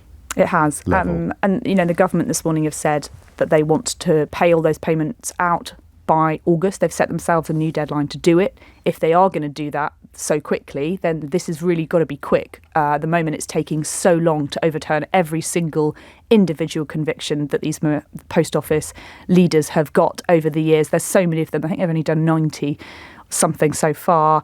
There's hundreds of them to go. And again, here we go. Sir Keir Starmer on his feet. Thank you, Mr. Speaker. I heard what the Prime Minister just said about the post office scandal. It is a huge injustice. People lost their lives, their liberty and their livelihood, and they've been waiting far too long for the truth, for justice and for compensation. So I'm glad the Prime Minister is putting forward a proposal. We will look at the details, and I think it's the job of all of us to make sure that it delivers the justice that is so needed. Mr. Speaker, back in 2022, when Boris Johnson claimed he would send asylum seekers to Rwanda, one ambitious Tory MP had reservations. He agreed with Labour that it wouldn't work. It was a waste of money. It was the latest in a long line of gimmicks. Does the Prime Minister know what happened to that MP? Well, Mr. Speaker, what that honourable gentleman refers to is a document that he hasn't seen, I haven't seen, and has been reported second-hand in a bunch of media newspapers. But what I can tell him is, I am absolutely clear that you do need to stop the boats, and that's what this government and that MP is going to deliver.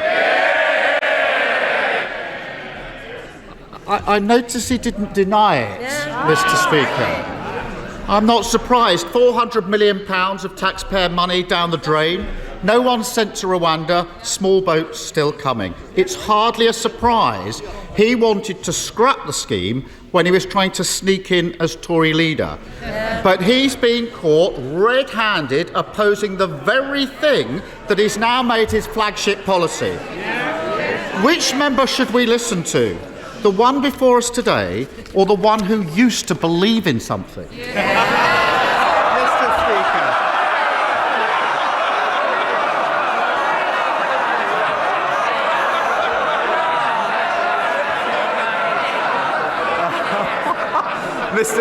Mr. Speaker.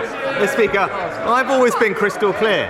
You do need to have an effective deterrence to finally solve this problem. In fact, the National Crime Agency agree that you need, in their words, an effective removals and deterrence agreement. And that's why, after becoming Prime Minister, I negotiated a new deal with Albania, thanks to which we have seen a 93% drop in illegal arrivals from Albania. That's how Australia stopped the boats. That's why Italy, Germany and Austria are all looking at similar schemes. He's the only one who's opposed to a proper deterrent. Not because it doesn't work, because he doesn't actually believe in controlling migration, Mr. Speaker.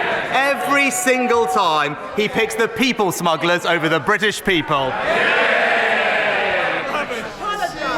Mr. Speaker, we should smash the gangs, process the claims and end hotel use. That's our plan. And unlike the Prime Minister, I believe in it.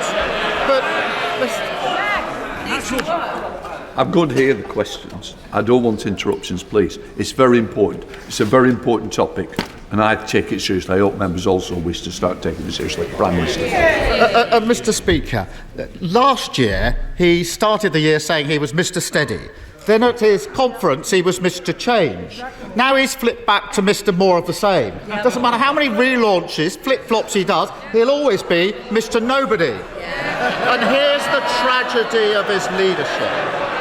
He spends the whole time trying to convince people not to believe their own eyes, pretending that debt is falling, that the economy is going gangbusters, the NHS is in great shape. When he finally finds something he was right about, the Rwanda gimmick, he can't even take credit for it. When's he going to stop pretending that up is down, that black is white, admit that whether it's the economy, immigration, the NHS, he has failed? Mr. Speaker, well, let's just go through his checklist. He talks about the backlog, 112,000 decisions made last year, a higher number than in any year in the past 2 decades, Mr. Speaker. He talked about hotels. Well, the first 50 are being closed and there are more to come, Mr. Speaker. He talks about the numbers. Well, they were down by over a third last year, Mr. Speaker, the first time that's happened. And then he talked, Mr. Speaker, he talked about smashing the gangs. Well, if he does care about smashing the gangs, why doesn't he own up to the fact that when it came to the Nationality and Borders Act, he blocked, delayed and voted against the powers in that act, which have allowed us to now arrest hundreds and hundreds of people connected with that illegal trade who have been sentenced to hundreds of years in prison. He opposed that because he chooses the criminal gangs over the British people every time.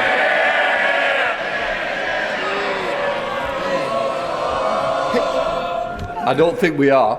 Keir Starmer. Mr. Speaker, we can all see what's happened here. Just like he knows that debt isn't falling and taxes are going up, he knows the Rwanda gimmick won't work.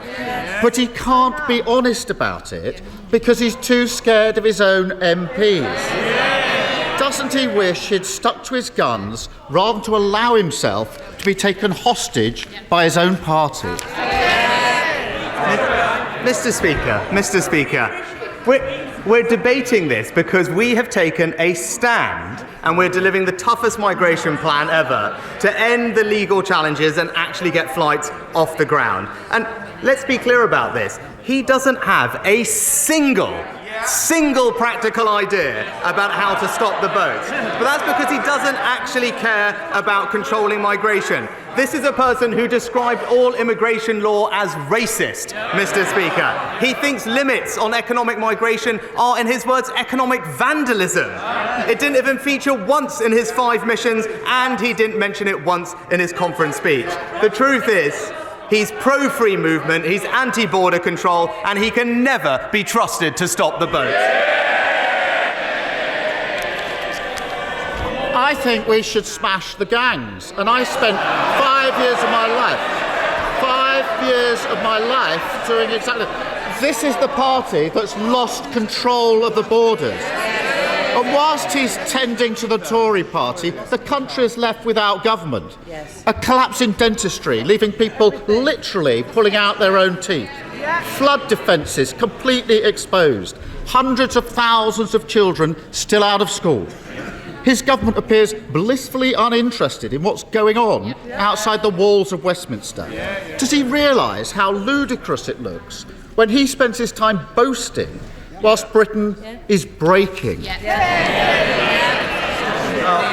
Mr. Speaker, I'm glad he brought up our schools, because there's nothing more important than ensuring our children get a world-class education, and that's why I'm pleased that, in spite of Labour opposing every reform that we made, our children are now the best readers in the Western world, Mr. Speaker. But he's right that attendance is important, and that's why we're investing millions of pounds more to provide support for absent pupils. We launched a national campaign, and just this week, we've doubled the number of attendance hubs to support over 1,000 at the most vulnerable schools. But I am surprised to hear him raise that topic, because from longer lockdowns or voting against our minimum service laws, his priority has always been keeping our children out of school, Mr. Speaker. It's always the same with him. There's no plan. It's just peddling one thing to his union friends and another thing to the British people.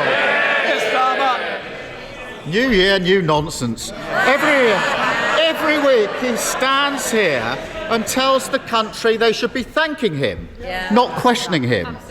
Point out that the view on the ground is very different to that from his private jet, and he says, you're talking the country down. He just doesn't get it. He doesn't get what a cost of living crisis feels like. He doesn't know any schools where kids no longer turn up. And he doesn't understand what it's like to wait for a hospital appointment. Doesn't the country deserve so much better than a Prime Minister who simply doesn't get Britain? Mr. Speaker, well, from the last week we had, I say, yet another half-hour speech from the Honourable Gentleman, and what a surprise, yet again, it didn't contain a single new idea. We've had 4 years of him as Labour leader, and it's still all slogan, no plan, Mr. Speaker. Now, just this weekend, Mr. Speaker, we're delivering on our plan to cut people's taxes, Mr. Speaker. He doesn't have a plan. We've got a plan to stop the boats. He doesn't have a plan. And we've got a plan to get people off welfare and into work. He doesn't have a single idea. It's crystal clear, Mr. Speaker. Stick with us to deliver the long-term change that the country needs. Don't go back to square one with him.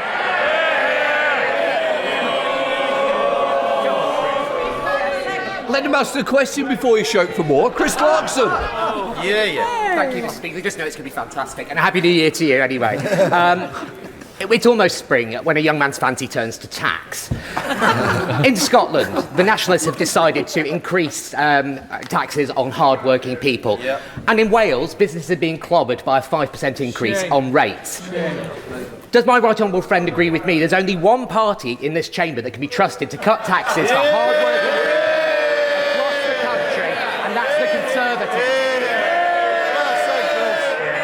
Well, Mr. Speaker, my honourable friend is absolutely right.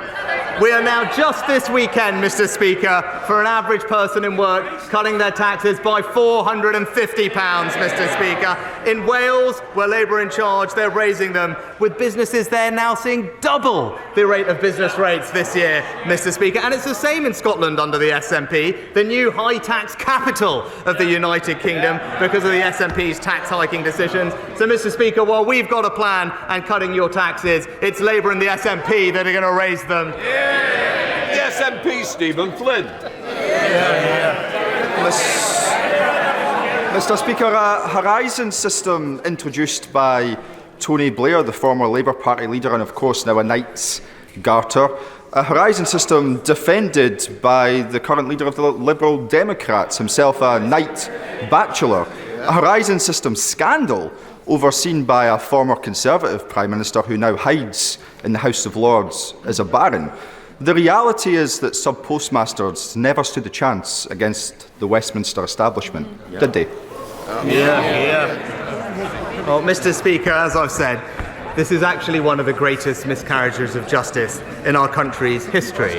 And all our thoughts are with those who worked so hard for their communities and have seen their lives and reputations destroyed. And since this scandal, as the Honourable Gentleman pointed out, has actually unfolded over decades and with multiple people clearly at fault. But since 2019 in the High Court case, this government established a statutory inquiry led by Sir Win Williams to uncover what went wrong, established an independent advisory board and has established 3 different compensation schemes paying out £150 million to over 2,500 people, with now almost 2/3 having received final compensation. But we must go further and faster, Mr. Speaker, which is why we have made new announcements today.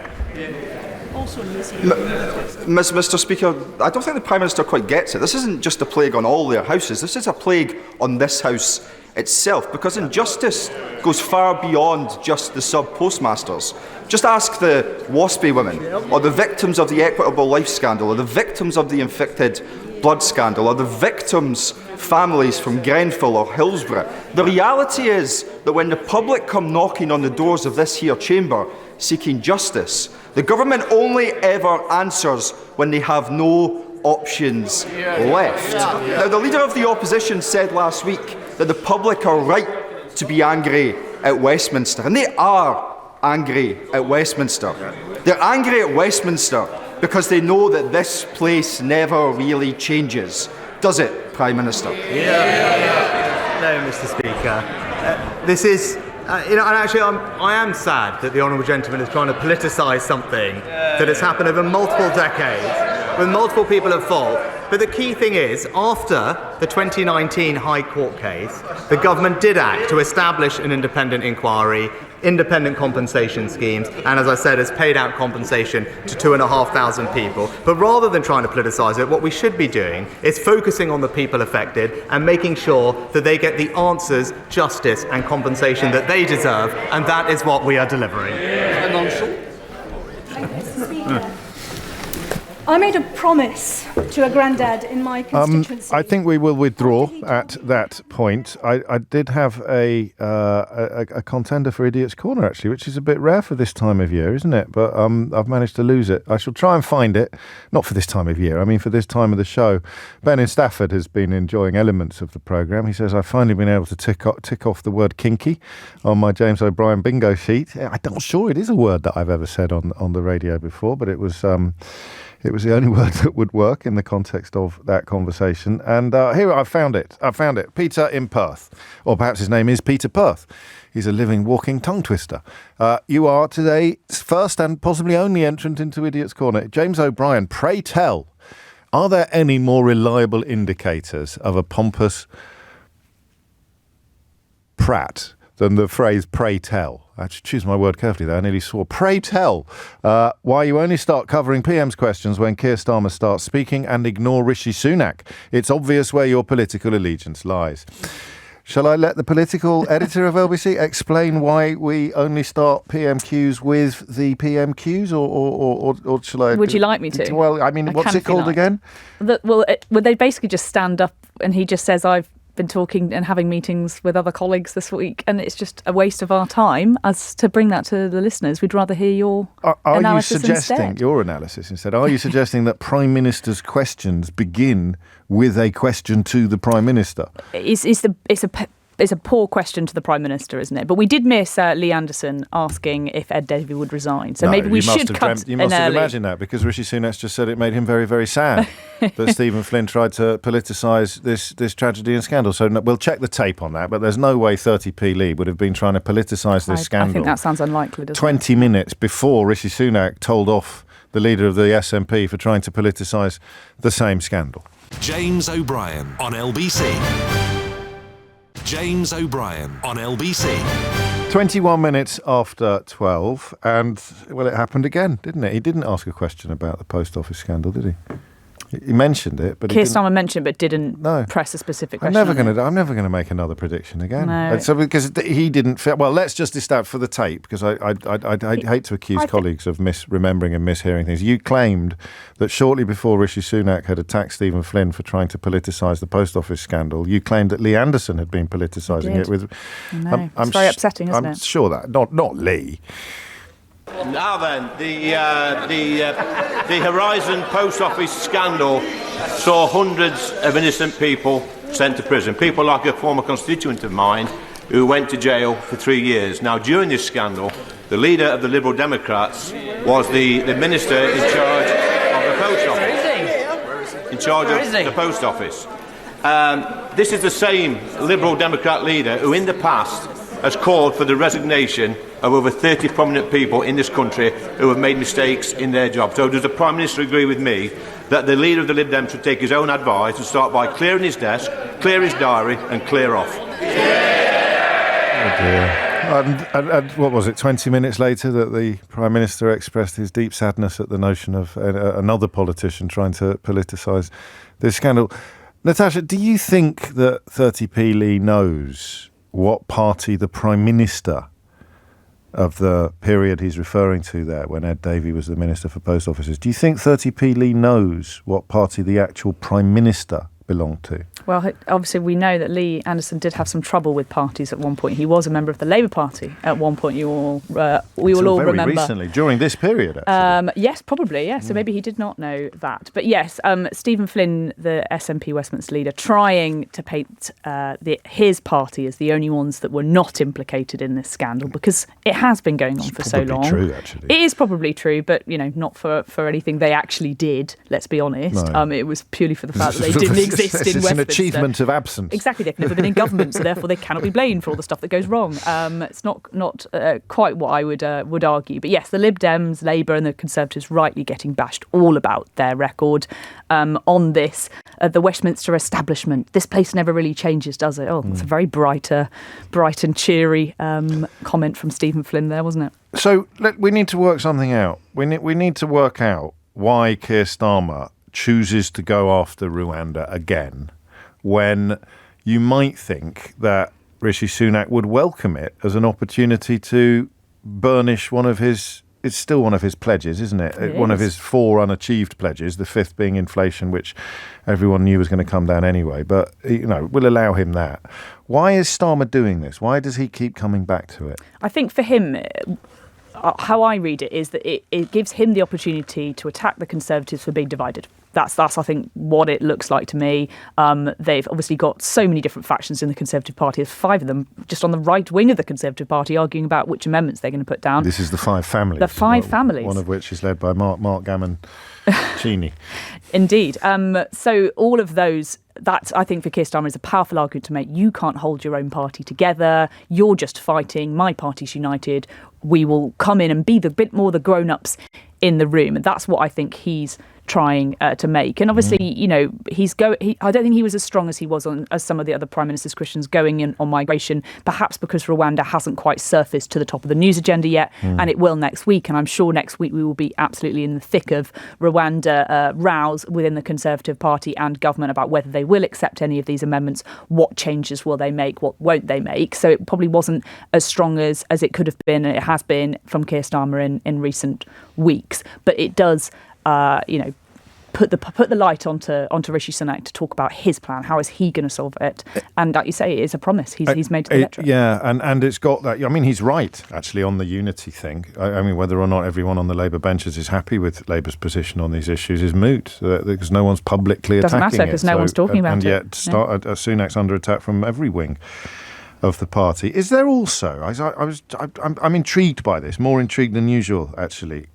Is there a sense that there is a millstone round Rishi Sunak's neck. That reference to what his opinion was originally when Johnson first mooted. Was it Johnson who first mooted the idea? It's so hard to remember. It was Boris Johnson and Priti Patel. And, Rishi Sunak, obviously as Chancellor, had to sign off the money for this scheme. Yes. We've had lots of reports in the press this week about the fact that he considered scrapping it reportedly last year when he was running to be Tory leader. He thought about it and decided not to, that he actually tried to scale back the ambition of the Rwanda scheme. Again, reports that have been sort of slapped down by Downing Street, but not fully, which I presume means there is some truth. There's something somewhere that could come back to bite them on the bum. Exactly. And I think it really goes to show that Rishi Sunak and so many prime ministers, they are so affected by issues that are very far out of their control. If you look at all the things that Rishi Sunak is having to deal with, the post office scandal, years in the making, migration issues, Rwanda, that was a plan that Boris Johnson, Priti Patel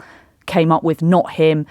Even in terms of topical issues, Gaza and Ukraine, again, not something that he has any control over. Prime ministers so much these days are so driven by events, and they have to respond to them.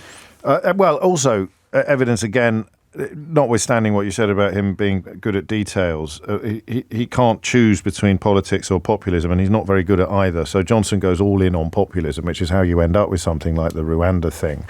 But by the time Sunak is in post, the Rwanda thing is so well bedded in that he can't follow his instincts, which are probably more pragmatic stroke political, which would be to get rid of it because it's stupid and almost certainly unworkable. But the populism has bitten by then, and he's got people on his own party who won't let him get rid of it because they think they're going to be, Suella Braverman's dreams are going to come true and planes are going to be taking off on the front page of the Daily Telegraph. So I find him, this is the closest I ever come to mustering up sympathy for Rishi Sunak, and it's not sympathy by any stretch of the imagination. He can't be a populist because it flies in the face of all of his instincts and attributes and pasts.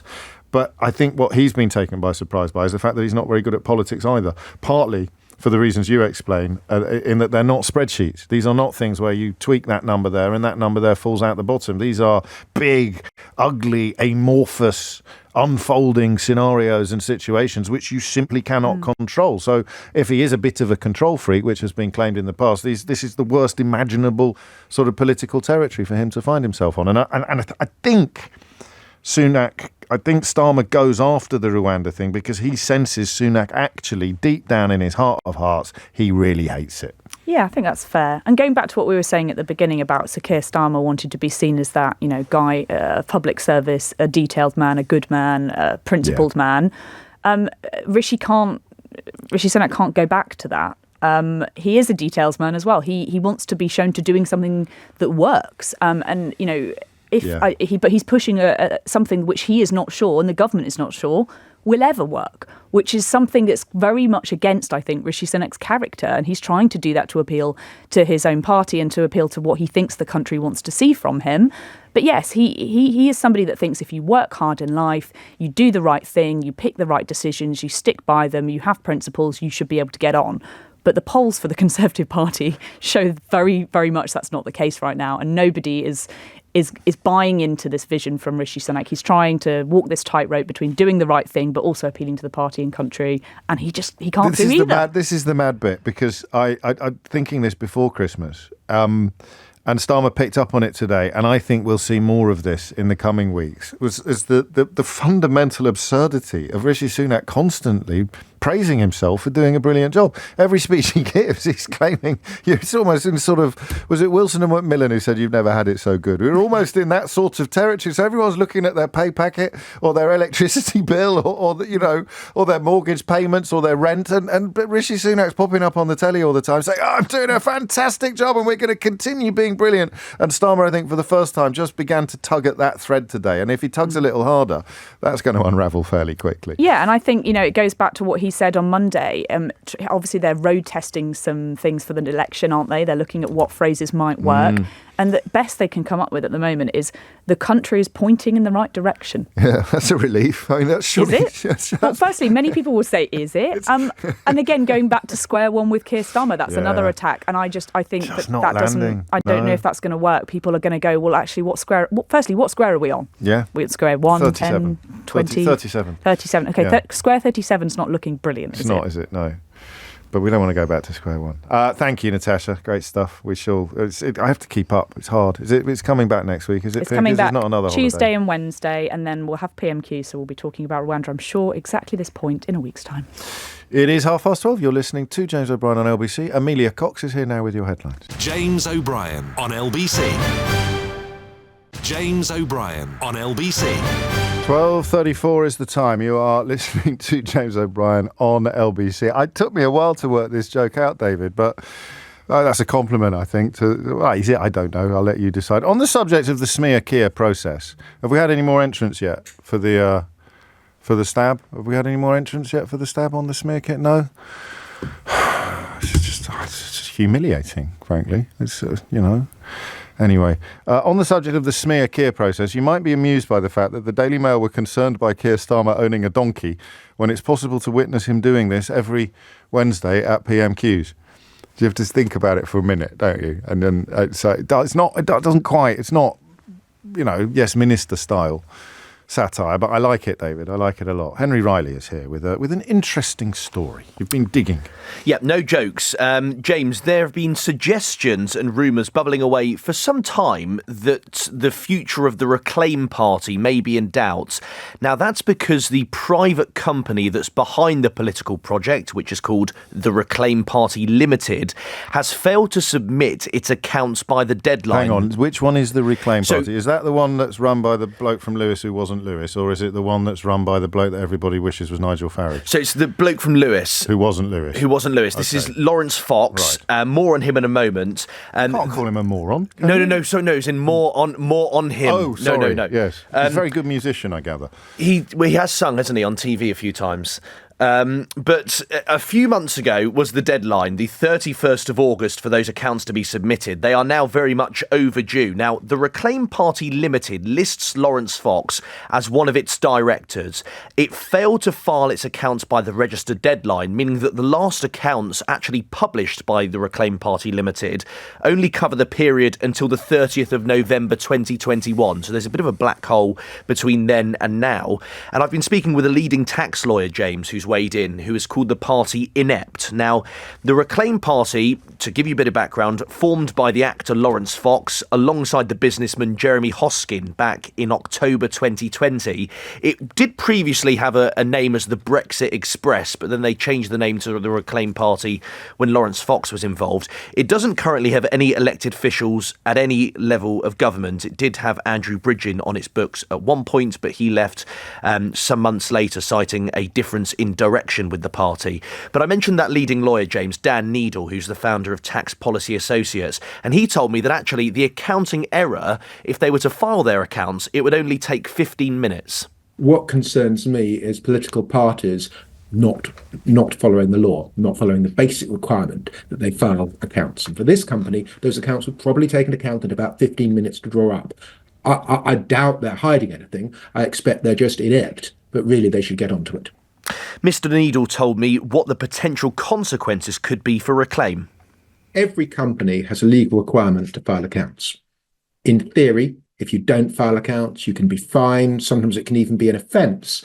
Companies House is strangely chill about this, and most of the time, kind of nothing happens. And if you don't file, and you still don't file, and you still don't file, Companies House will, or their computers, will automatically strike the company off like a death penalty for a company. And that's what started to happen here. So this is very serious for the Reclaim Party Limited. So Companies House have started that process of writing the company off. It's been paused, though, James, because there was an objection received by the registrar back on the 12th of December. That only means it's temporarily suspended for a few months, and then that process of writing them off will continue unless, of course, those accounts are filed.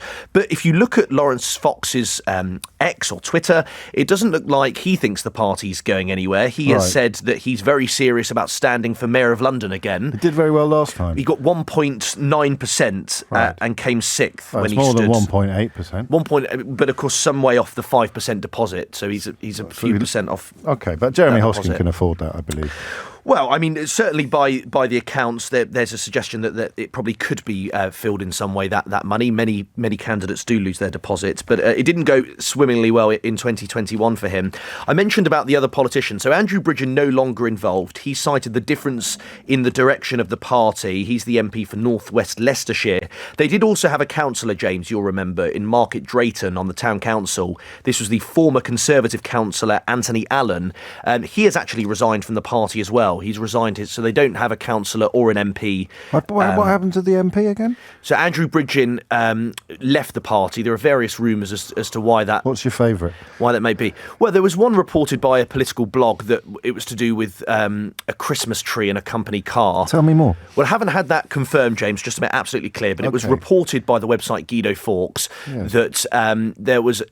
You can't really trust them, can you? You can't, well... Because they were describing my Mystery Hour board game as being unpopular or unsuccessful over the Christmas period. Someone showed me this yesterday. It's got a 4.6 approval rating on Amazon. That's outrageous. So they just found a couple of made-up reviews from people who've never played it but don't like me and reported it as if it was a news story. So I'm going to gallop to the defence of whatever it is you're about to tell me about company cars and Christmas trees. And say you can't trust that lot as far as you can throw them. Well, which admittedly, having seen the fellow who runs it, wouldn't be very far.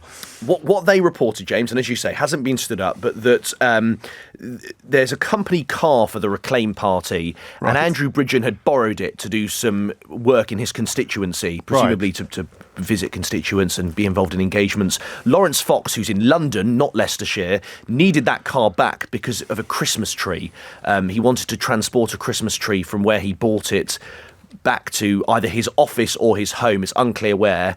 Andrew Bridgen refused to give the company car back, and therefore that sort of sparked this feud that happened. The lad from Lewis who wasn't Lewis needed the car to get a Christmas tree, a party Christmas tree. Well, that's what we're led to believe, a Christmas tree for the Reclaim Party, hence why he needed the Reclaim car to transport it. Okay. But I digress, James. Heavy stuff. I mean, it's Frost Nixon. I know. This is where I'm going to make my name.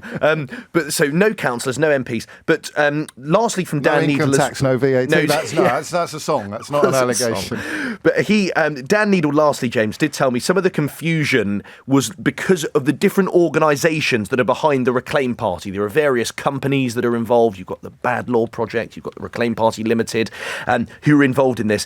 Now, Dan Needle told me that actually, if this is as it seems and the party doesn't file its accounts, then Reclaim will lose their whole party membership list. Exactly what each of them do ain't clear, but it looks from the privacy notice on their website that it's the Reclaim Party Limited that owns the membership list. So if the Reclaim Party Limited was executed by Companies House, then they've lost their membership list, which wouldn't be a good thing for a political party. Lastly, James, there was a suggestion that Reclaim could work closely with other parties, including Reform, which is the one run by Richard Tice, as you referenced. He's the fellow that everyone wishes was Nigel Farage. Nigel Farage is involved with that party, yes. And the UK Independence Party, UKIP, who are still going. Really? And what a good grief! That's all right. Have they got a new? Is it like Bucks Fizz? Are any of the original people in UKIP anymore, or is it a completely?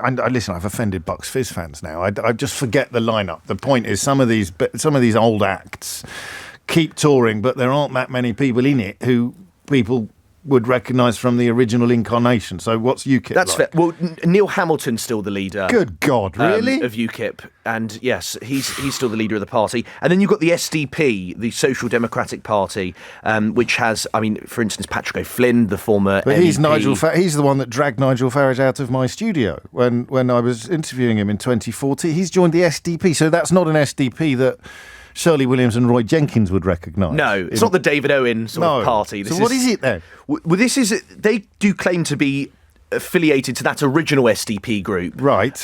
But, as you would suggest, I would suggest some of the members perhaps wouldn't agree with... It's all a bit People's Front of Judea, isn't it? So UKIP, he's ex-UKIP and he's now SDP. He's SDP. Some of the SDP are now Reform or Replace. Replace? No, Reclaim. Reclaim. But this is... Unfortunately, it's not going to get better, James, because... And what happened to the Christmas tree? Well, I don't know what happened to the Christmas tree, but on the Reclaim Party, there was suggestions of an electoral pact between all of those parties. I can confirm to you, James, that electoral pact will not be happening now. I've heard reports from within various parties that I mentioned there that sort of pact will not go on going forwards between UKIP, the SDP, Reclaim and Reform. Reports as well, and Lawrence Fox has mentioned this, that Reform have approached the donor for Reclaim to try and get him to fund their party. This is an allegation by Lawrence Fox. Right. But they asked Lawrence Fox to stand aside, something he's not prepared to do. Lastly, I have approached the Reclaim party for comment. They have declined to do so far, but the Reform party have told me it's a sad situation, but Lawrence seems to fast be becoming an echo in a vacuum. Well, there you go. I suppose there's worse things to be, isn't there? Yeah, probably. Dan Needle, of course, the man responsible, I think, for bringing Nadeem Zahawi's tax affairs to the public light. He's very hot on all things to do with that, as you know, James. He was very helpful with regards to this story in terms of pointing out exactly what the potential pitfalls were, and I sense he's a man who's going to keep playing a big role in tax to do with British politics. Yeah, he's a very interesting contributor. I mentioned earlier, these private individuals like Alan Bates scoring rather bigger scalps, as it were, than those of us who are actually paid to do it for a living. So I don't want you to speculate unduly, but is this party funded by Jeremy Hosking? Is it petering out, do we think? That seems to be the case. It seems to be going that way. Not with a bang, but with a whimper. It certainly, if they don't file their accounts, according to Dan Needle, this is going to be a tricky situation for them, not least losing their membership list, but also the sort of pitfalls that come with that. That's a shame. Henry Riley, thank you very much indeed. James O'Brien on LBC. James O'Brien on LBC. It is 12:48. You are listening to James O'Brien on LBC, for which I thank you, obviously. Do you remember when it happened shortly after the Uxbridge and Ruislip by-election, when they managed, or the Tories, I think, or the media, more so than the candidate, managed to convince constituents that the extension of ULEZ would mean they wouldn't be able to drive their cars anymore, whereas in fact, the mayor banged on about it forever, but the huge majority of cars would be compliant, and subsequently, almost within a week of that squeaky victory for the Tories, I think they got over the line by 500 votes, but they were really expecting to lose, and they thought it was all because of ULEZ. And then a week later, everybody realised that they weren't actually going to be hit with ULEZ charges because they had compliant cars anyway, and the public salience of the issue disappeared. But the Tories nonetheless decided to go all in on matters motoring. And we sat here on a couple of occasions and marvelled at the way in which it seemed that the Tories were actually framing policy with regard to transport by some of the really mad people on the internet, the kind of people that were encouraging the destruction of ULEZ cameras, or who were banging on about 15-minute cities, this idea that trying to create communities in which you could walk with ease to all of the most essential amenities was part of a vicious and sinister conspiracy to provide some sort of new world order. And we sat here, and I know I said to you on several occasions, they can't really be trying to frame transport policy according to the craziest corners of the internet, can they? And as you know, I'm cursed with an optimistic nature and a kindly demeanour, and I did honestly think, no, there must be something else going on here. Well, the deputy political editor of the Guardian newspaper, Peter Walker, reports today that, well, actually, it looks as if they might have been doing precisely that. Is that right, Peter? It's a kind of a yes with a very slight, if I'm being fair, no. We've seen documents from inside the Department for Transport, which is when they were considering this motorists plan. They were thinking about this back in March and April. And we've seen documents which say concerns about, quote, 50-minute cities were part of the reason why they decided to deprioritise walking, cycling, and prioritise people in cars. And it seems to be that they've misunderstood the concept. I mean, I think in part they are tapping into these wilder conspiracy theories about climate lockdowns and stuff like that, but they've misunderstood what is actually quite a boring kind of urban planning concept. And they've taken it to mean like this idea that's potentially being introduced in Oxford, which is like a low traffic neighbourhood on a kind of big scale, where if you want to drive within the city centre, which is obviously massively congested by cars, you can't unless you go around the ring road. And they've taken that to mean this is what the government has previously said that they think 15-minute cities are, which is not right. But it is quite interesting and quite stark to see it written down, to see officials in the DfT say concerns about 15-minute cities is one of the reasons why we're doing this. And you think, blimey. It is quite a thing. Because the concerns are crackerjack. Well, the concerns are crackerjack, but more than that, they also tap into these really, really dark recesses of the internet. This is the bit that I found fascinating, because these are people that talk about the World Economic Forum and Bill Gates. There's quite a big crossover with people who think the vaccines were some sort of conspiracy, and with people who think that ULEZ is a sort of is an exercise in population control. So with their eyes open, then the Conservatives have framed policy according to the views of these sort of characters. They've done this in the past. Mark Harper, the Transport Secretary, at his Conservative conference speech, some people probably remember this, part of his speech at the conference referred to 15-minute cities as places where councils can decide when and how you drive to the shops, which is simply not true. And ministers were subsequently asked, can you name any cities in the UK where this takes place? And they couldn't. And so it's very much a conscious choice to tap into this idea of the car being this unfettered freedom, and it's wrong to impose rules, even though obviously rules have been part of driving ever since cars were kind of introduced. But it was notable that we got to see these documents because there's a legal case that this campaign group, the Transport Action Network, have launched into this wider. Dale Vince is associated. Dale with them, Vince is isn't he? helping to. Yes. Well, Dale Vince is helping to fund it because it's quite a pricey business, and they launched a legal case to try and look at the fact that funding for cycling and walking schemes have been cut. And they got sent this whole tranche of Department for Transport stuff, which is part of the legal case. And within that, they spotted this stuff which said, 15-minute cities are part of the plan, which struck them as being very strange. So they very kindly let me look at the documents too. And that's where it has emerged from. So what do you think has happened? I'm putting your political editor sort of your op-ed hat on now rather than your news pages hat on. Do you think it's played quite well in focus groups, or that some of the polling shows that claiming to be the motorist's friend will be effective, and therefore they've sort of invented an enemy of the motorists that they can then attack? I think that's true in part, in the sense that I think Uxbridge gave them this idea that even in potentially urban areas, then being seen as pro-driver is a very, very good thing. But I think what's probably closer to the truth, which is kind of emblematic of quite a lot of the way that Rishi Sunak's government acts, is that they think that what is portrayed in the wilder fringes, the Daily Telegraph and Daily Mail and on the internet, is what ordinary people think. Right. And the kind of wider context of this is that after Uxbridge, they did this whole thing of rolling back on the net zero targets. Well, not necessarily the targets, but the way they'd reach the targets. And the polling has subsequently shown that's not a popular thing to do. So I'm not quite sure if it's that well thought out. It's definitely a reaction, trying to chase what they think is popular. But as ever with this government, they're not always doing the right thing. So listen, that tension once again between populism and politics. So the Department of Transport told you that it's important that people who choose to walk and cycle can do so safely, but this should not come at the cost of people who rely on cars or prevent the emergency services from accessing roads.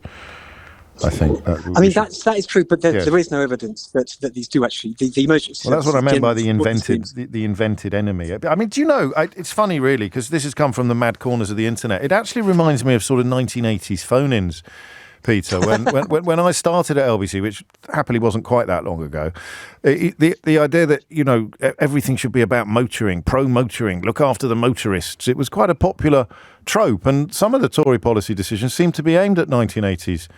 Radio phone-ins. This would probably be one of them. It is quite strange in the sense that for probably about 20 or 30 years, this general idea that particularly in built-up areas, you have fewer people driving for single-person short trips and more people are able to walk or cycle if they choose or use public transport. That's basically agreed in most countries around the world.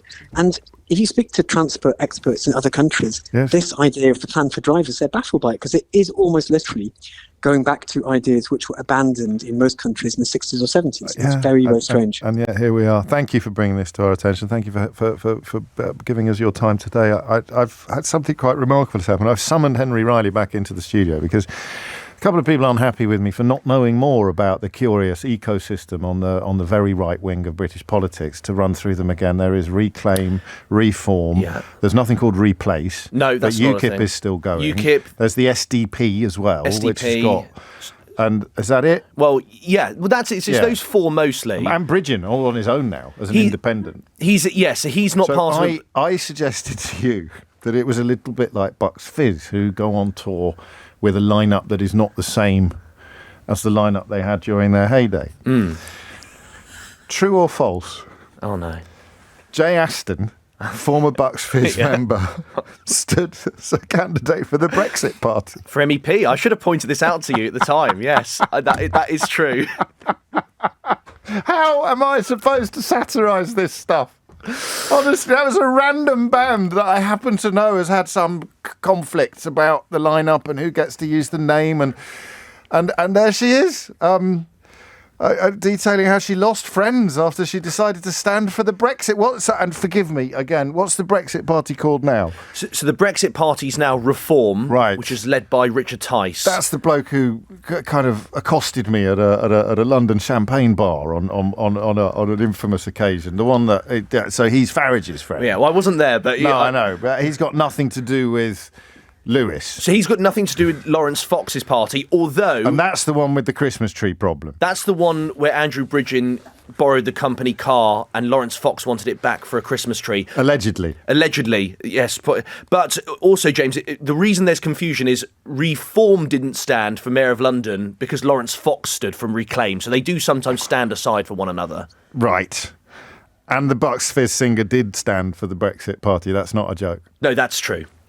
And that's it. You've been listening to James O'Brien on LBC, for which I thank you. If you missed any of today's show, and there was quite a lot to get through, you can listen back on Catch Up on Global Player, where you can also pause and rewind live radio. You'll also find all of LBC's shows to catch up on, as well as all the best video clips from LBC and other global stations. Pause and rewind live radio on Global Player, where you're always in control. Download it for free from your app store or head to globalplayer.com. Coming up at 4 on LBC is Tom Swarbrick, but now it's time for Sheila Fogarty. You know that thing where you create a porn star name from various elements of names? Wow, this has taken an unexpected turn. There's a female Brexit candidate version of that I made up myself. Go on. You choose, and Jay Ashton falls into this category. You choose the name of one of your aunties. Yeah. And I think Jay can be Jane, can't it? You choose the name of one of your aunties, and then the surname is a childhood shop that you used to know very well. Elsie Woolworths. There you go. That's very good. Jocelyn Londis. Oh, fantastic. You can play this all day. Mine was... Here's a podcast waiting to happen. Anne Atkinson. Fantastic. I think she's real. She does. It works, doesn't it? It does, yeah. I'm telling you, stick with me. It's all happening here. James O'Brien on LBC.